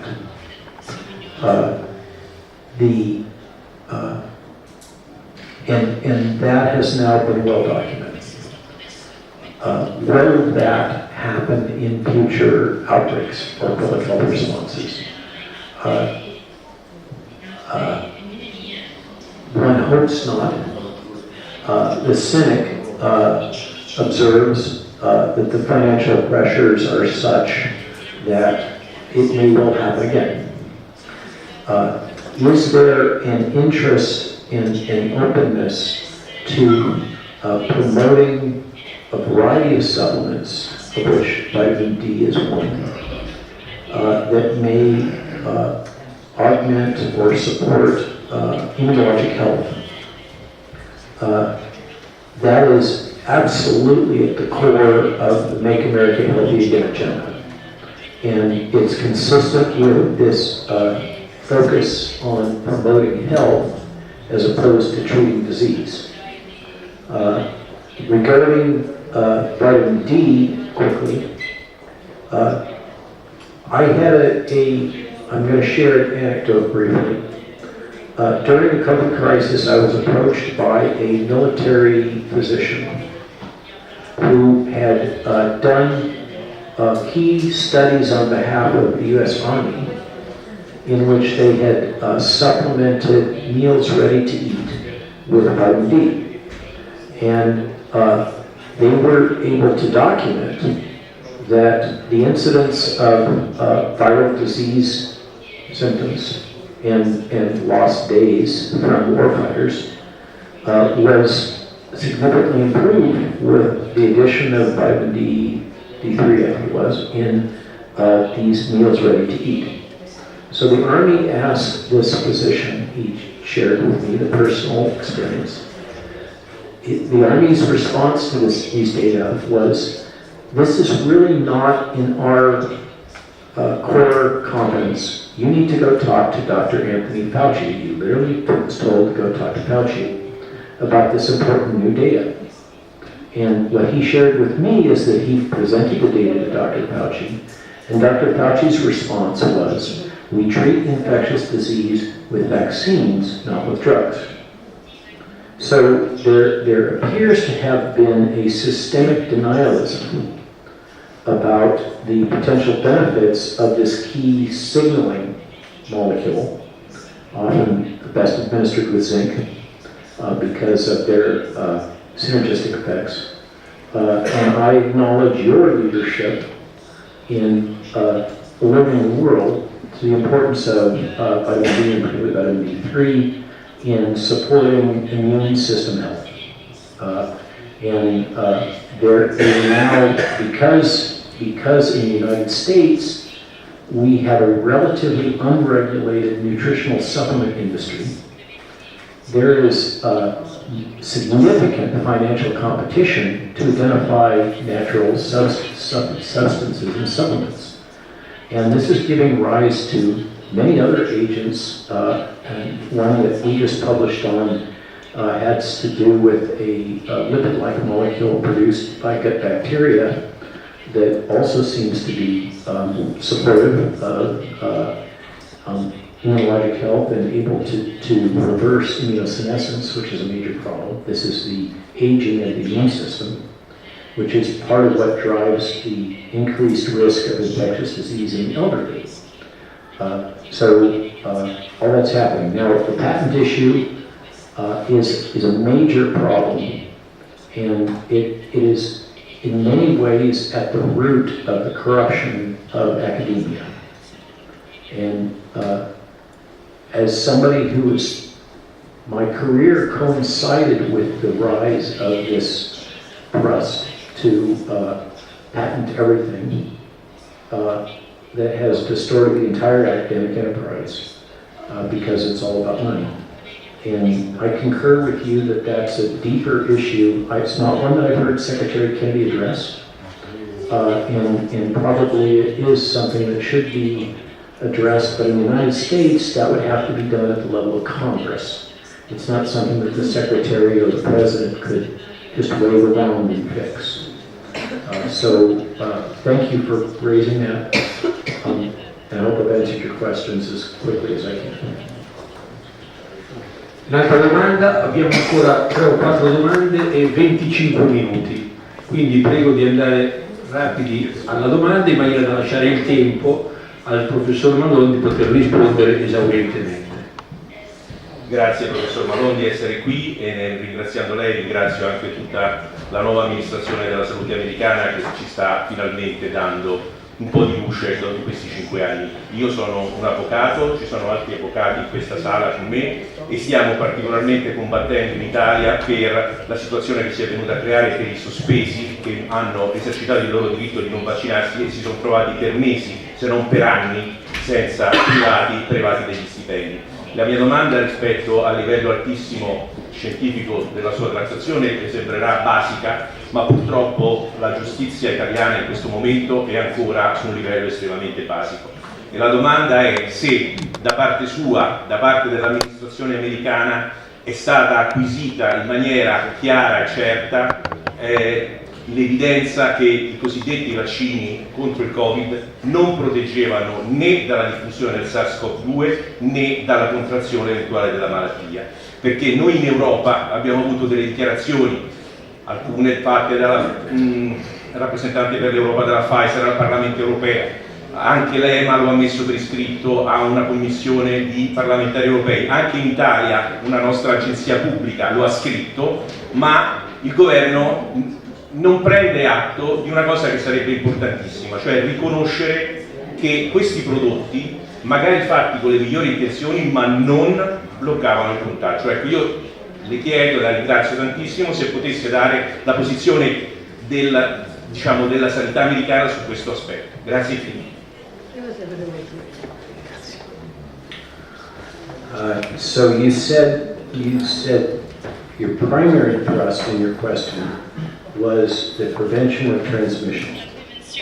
And you'll recall, we all did, from early in the outbreak, the promoted narrative was that if you accept these products, you would be protected and you would help protect all of those around you because it would block the ability of the virus to replicate and spread to others. But then you also added the word disease. The data on reduction in disease severity are not as clear-cut in prevention of death. My impression of the data is that it's very dependent on when you sample that question. So it appears that these products provide some short-term benefit for disease and death, but there are multiple data sets indicating that at something between 3 and 6 months after administration, patients may develop what's called negative effectiveness, which is to say that they actually paradoxically become more likely to have disease or death than those that did not accept the product. Now, the compounding variable is that in the midst of all of this, we had natural infection with natural immunity developing. So it's hard to, the data are murky. So I personally recommend that we be a little more cautious, and since you're an attorney, you have to be very cautious about your statements about disease and death. Of interest in that, speaking to you as an attorney, as a legal professional, I think it's significant that at least in the United States, the FDA authorization was for prevention and spread of infection. It was not for reduction of disease and death. So this is a secondary claim that's not actually supported by the regulatory authorization. This is a claim that has the appearance of having been a convenient cover for the fact that the true indication of prevention of infection and spread failed. And that's undeniable. And so I provided sworn testimony, as have many others, that supports your position that if the justification for the mandates was to prevent infection and spread, then that's inconsistent with the actual data. And the case can be made that endpoint, if that's the desired endpoint, it could be more readily achieved through detection and short-term quarantine rather than infection. It's actually a more effective, and it's backed by NIH data. So I concur that that's one of the narratives that were false. Thank you very much. Grazie. Due domande in fondo. Volevo sapere cosa ne pensa di questa possibilità per venire fuori da un problema che ha posto. Ha detto giustamente che la correlazione tra paracetamolo e autismo, piuttosto che gli studi dello spettro autistico, non può essere di per sé prova di causalità. La stessa cosa, anche se la correlazione è molto più forte con vaccinazioni ripetute, in particolare alcune, faccio l'esempio dell'antiepatite, allora per venirne fuori in maniera scientificamente inappuntabile ci sarebbe una cosa che tutti dovrebbero accettare all'interno della comunità scientifica, un trial randomizzato, pragmatico, prolungato e di ampiezza sufficiente. L'obiezione che viene abitualmente fatta e non si può fare per motivi etici. Bene, come aggirare in maniera pulita eticamente questo problema? Una ipotesi è quella di fare informazione in contraddittorio in un paese con 340 milioni di abitanti come gli Stati Uniti. Non è difficile, anche dopo aver sentito tutte le campagne a favore o contro, avere centinaia di migliaia di persone, se non milioni, di esitanti che non sanno se prendere il paracetamolo quando hanno la febbre in gravidanza o non prendere, fare o non fare la vaccinazione antiepatite B. Bene, offrire agli esitanti la partecipazione a un trial randomizzato, pragmatico, per far progredire la scienza, potrebbe essere il modo per neutralizzare le obiezioni di tipo etico, perché loro comunque non sanno da che parte buttarsi, e fare effettivamente progredire nel modo che a tutti sarebbe accettabile la scienza, purché i ricercatori che partecipano fossero rappresentanti di entrambe le correnti di pensiero, di modo che quello che viene fuori da una ricerca di questo genere non venga poi contestato dalla parte che esce perdente. So you're speaking as somebody who spent most of his career as a vaccine developer. I was, and somebody who was repeatedly trained, because I did clinical research, in the fundamentals of, let's say, 20th century bioethics. 21st century bioethics is different now. This is the new utilitarian bioethics. It's very different from the old Hippocratic, Nuremberg-based bioethics of the 20th century. But that's my training. And I was taught exactly what you refer to, that it was fundamentally unethical to run a vaccine trial in which one had a placebo control, because you would be exposing, in many cases, children to a risk of that infectious disease for which the vaccine is targeted.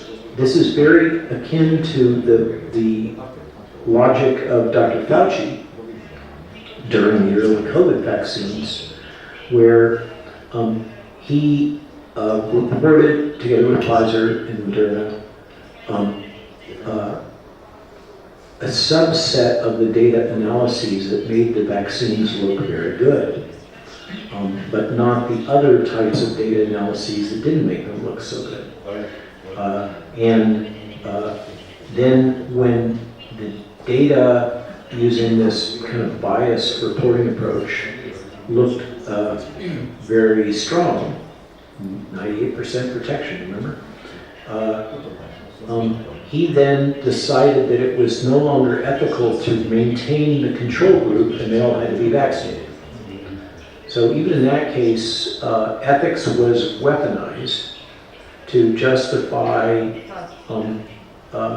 what appears to be an intentional suppression of longer-term safety data that might have been, would have informed decision-making about these drugs. You raise the possibility that since there are vaccine-hesitant people in the United States, it's over 50% of the population now, because of the policies that were used during COVID, are vaccine hesitant.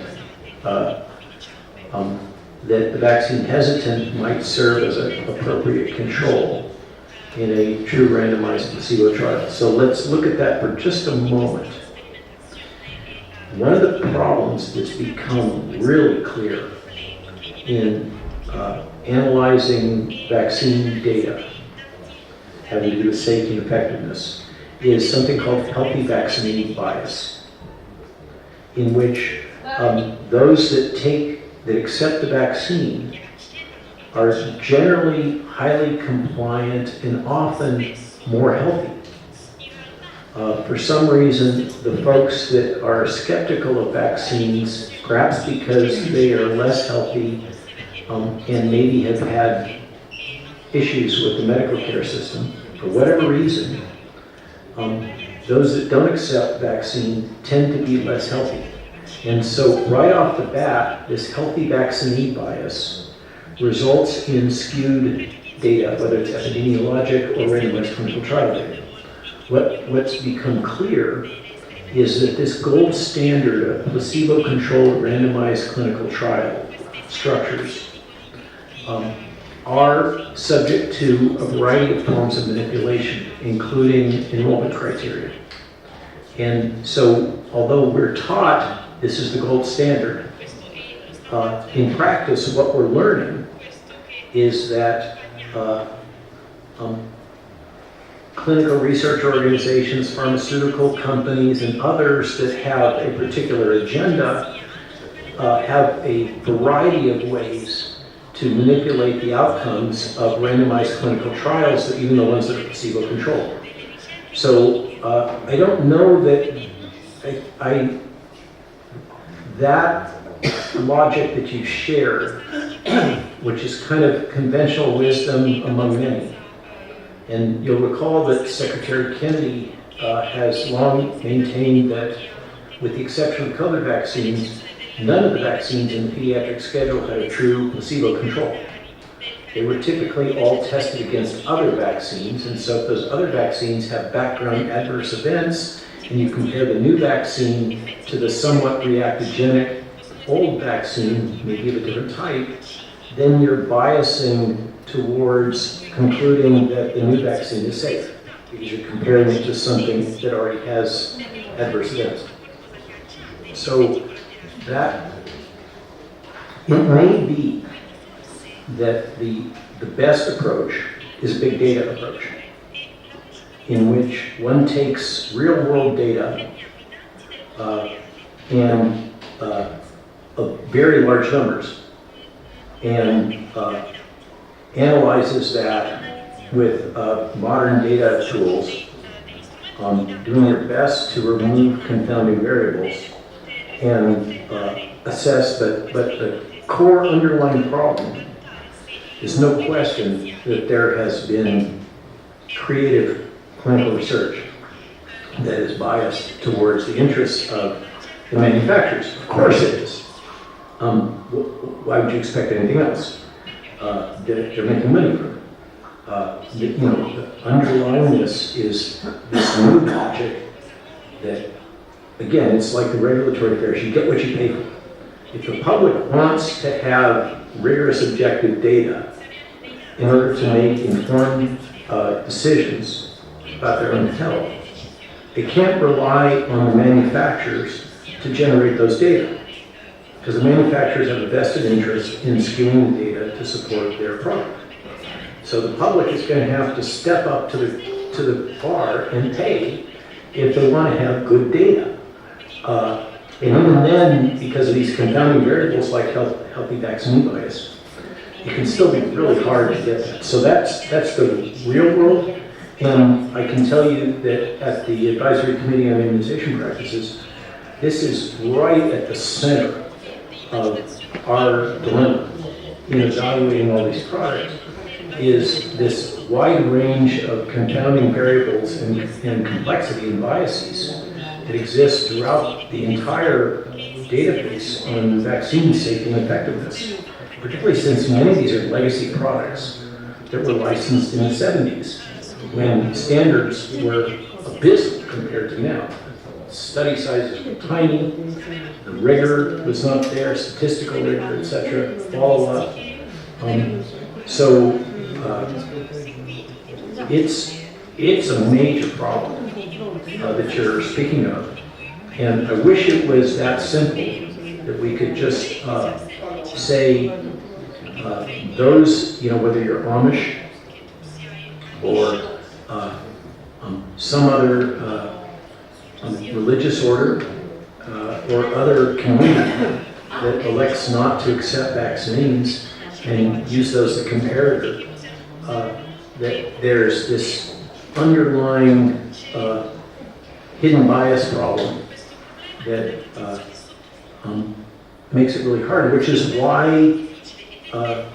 again, I don't want to disclose prematurely, but there is an argument to moving towards risk-based analysis in decision-making.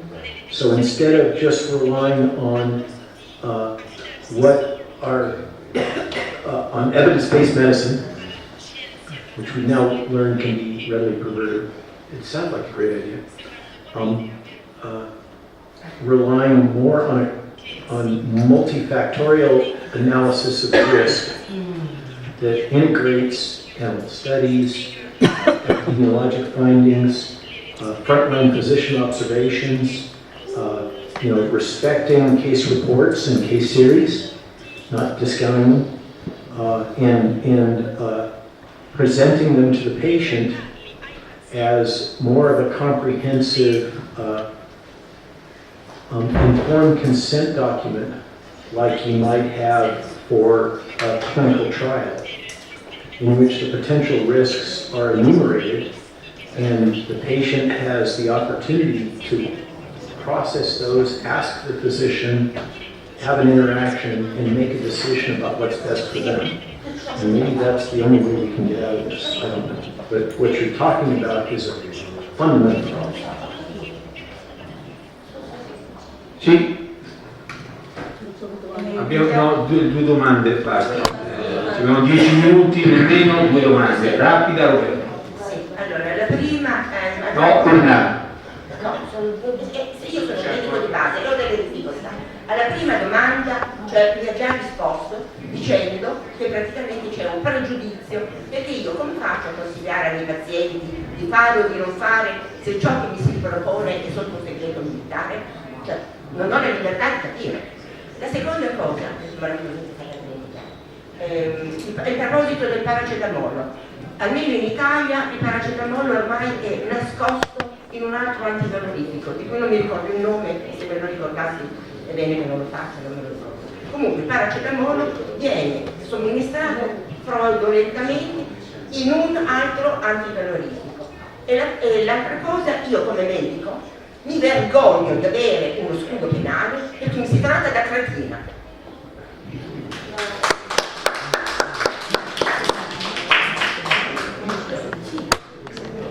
So I'm not sure what the question is.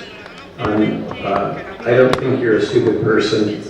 I think it sounds like to me like you're a good doctor and you're acting in the patient's best interest.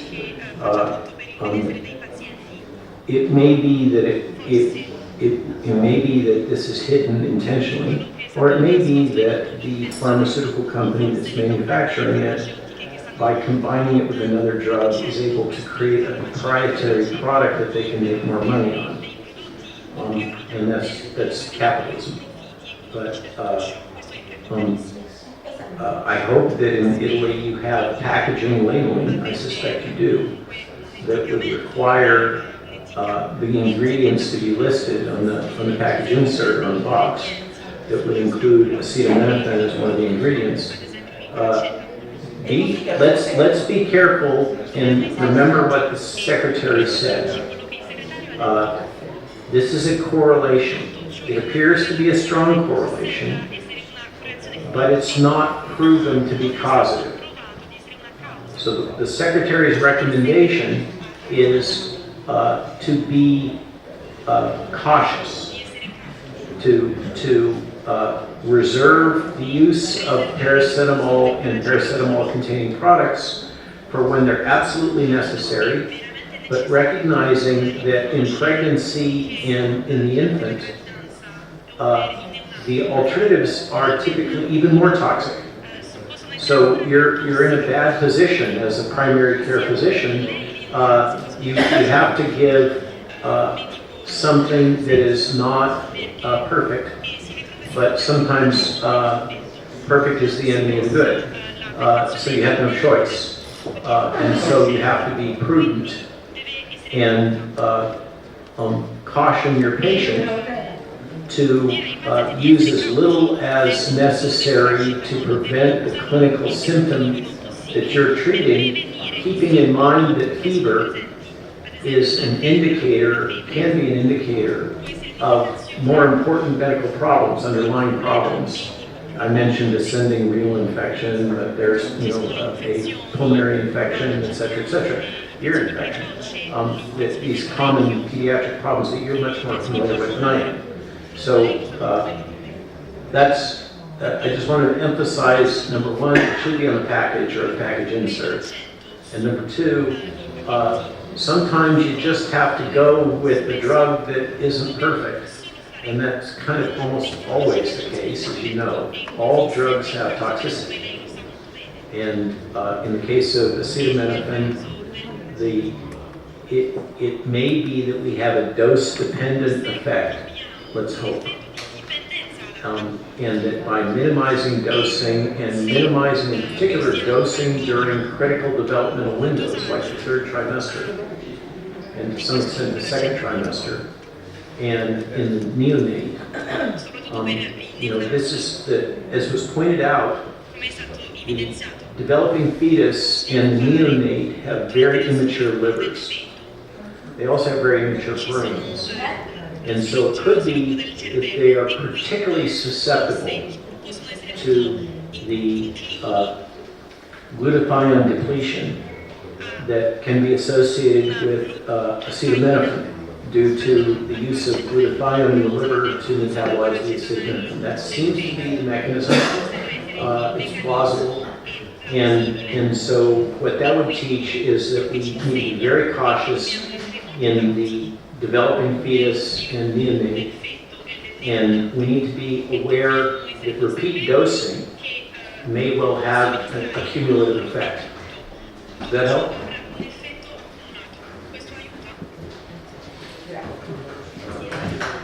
Domanda in fondo.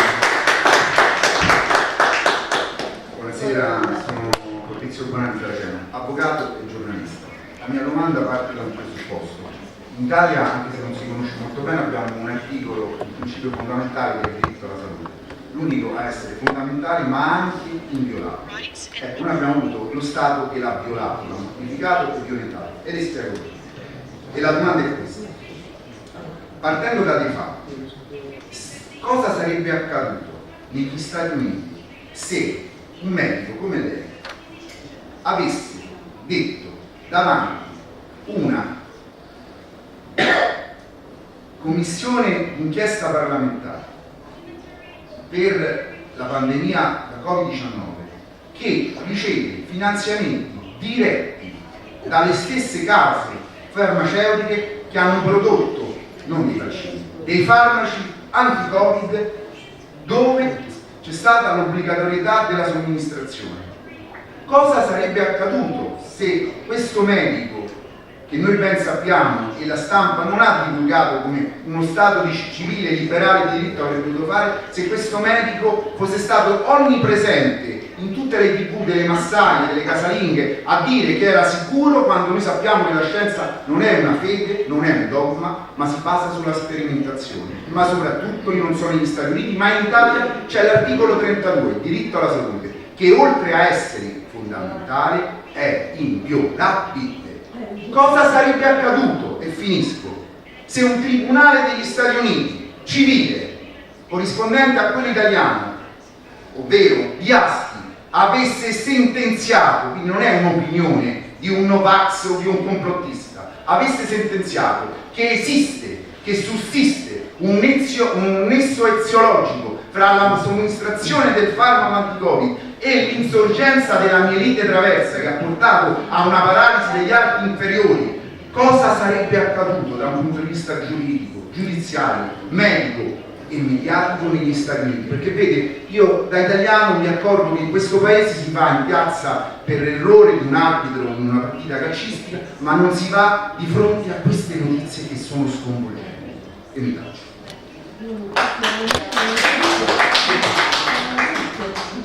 So if I can rephrase your question, what I think I heard you say with great passion is, what would have happened if the American judicial system had held certain physicians or government officials or pharmaceutical industry leaders accountable for their misrepresentations? Am I understanding your question? What would be the consequences of that?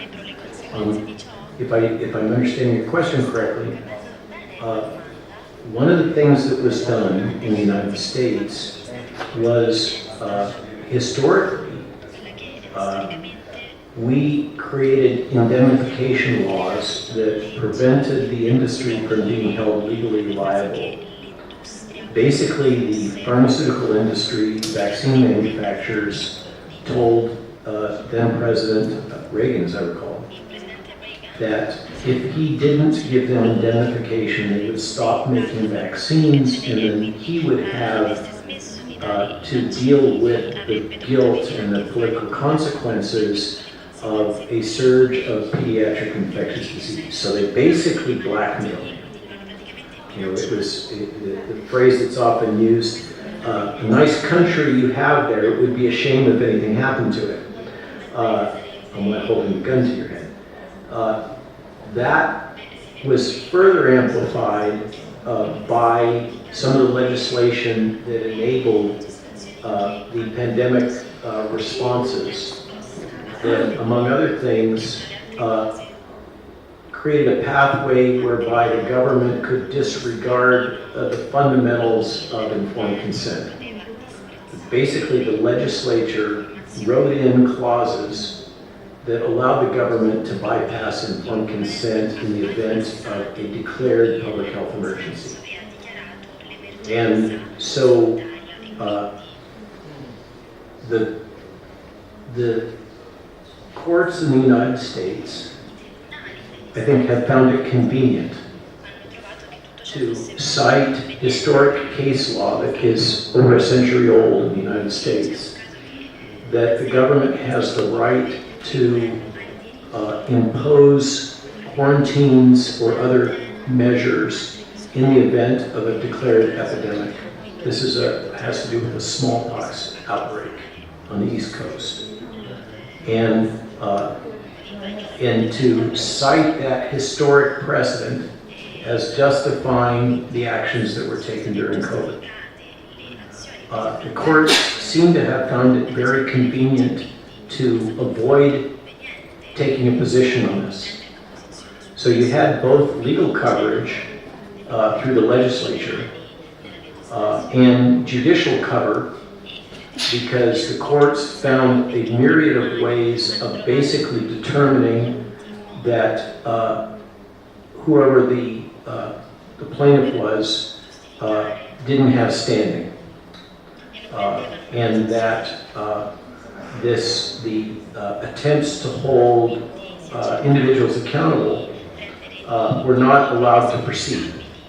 In some cases, this went all the way to the Supreme Court, including the censorship activities. So what would have happened, you speculate, if that had not been the case, and if the courts had not functionally acted to legitimize and support the state, as opposed to ensuring justice? We would live in a very different world. But that's not the world we live in the United States. I think, personally speaking for myself, my two biggest disappointments were the failure of, let's say, ecclesiastical leadership on morality. And I say this specifically, when we held our first summit here in Rome, I was privileged to speak with Cardinal Turkson about Vatican policy, hoping that Pope Francis might take a position as an ethical leader for the world about informed consent. That did not come to pass. And repeatedly, the courts all across the European Union and the United States have refused to acknowledge the petitions from people like Philip Krause and others, perhaps yourself, to hold those responsible for these breaches accountable. And if they had been willing, if they had the spine to do their job, we would live in a very different world. But if wishes were fishes, there would be no poverty and starvation. So it is what it is. I'm very disappointed in the judiciary across the world, and I'm very disappointed in our religious leadership for its failure to provide moral leadership. And we've ended up with a very small number of dissident doctors that have put their careers at risk to counter the approved narratives about these various products. And they were vilified, they were censored, they were deplatformed, they lost their licenses, and they were right. And that's another thing that it seems like there should be some restitution and acknowledgement of, but I don't know how that happens in the political world that we exist in. Maybe this meeting today might be a starting point for that.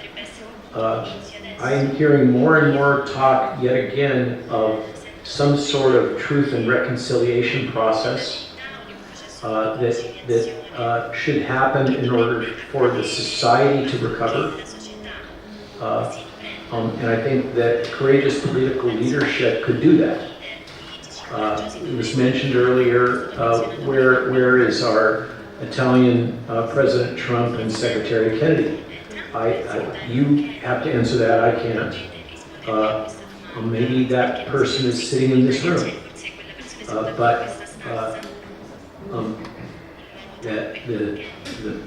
Speaking about the U.S. State Department policy, the new rule is that the United States will partner unilaterally with other nation states to support them solving their own problems. And this is a problem, this is an Italian problem, it's an EU problem, and the United States should not be the ones. If you want to not be dependent on the United States, then you're going to have to solve it yourself.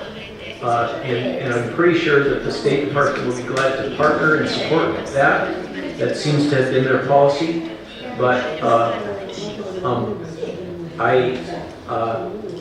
don't look to the United States to solve that problem, because the American courts are just as compromised as what you're experiencing here in Italy, maybe more so. Thank you.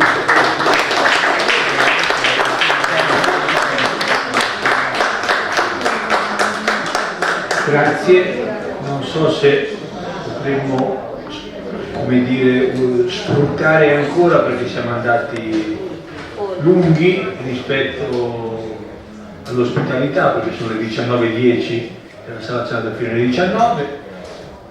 In ogni caso vi ricordo che domani all'Università San Domenico ci troviamo con il professor Malone e altri ospiti, oltre a me, che avete avuto la sfortuna di sentirmi qui.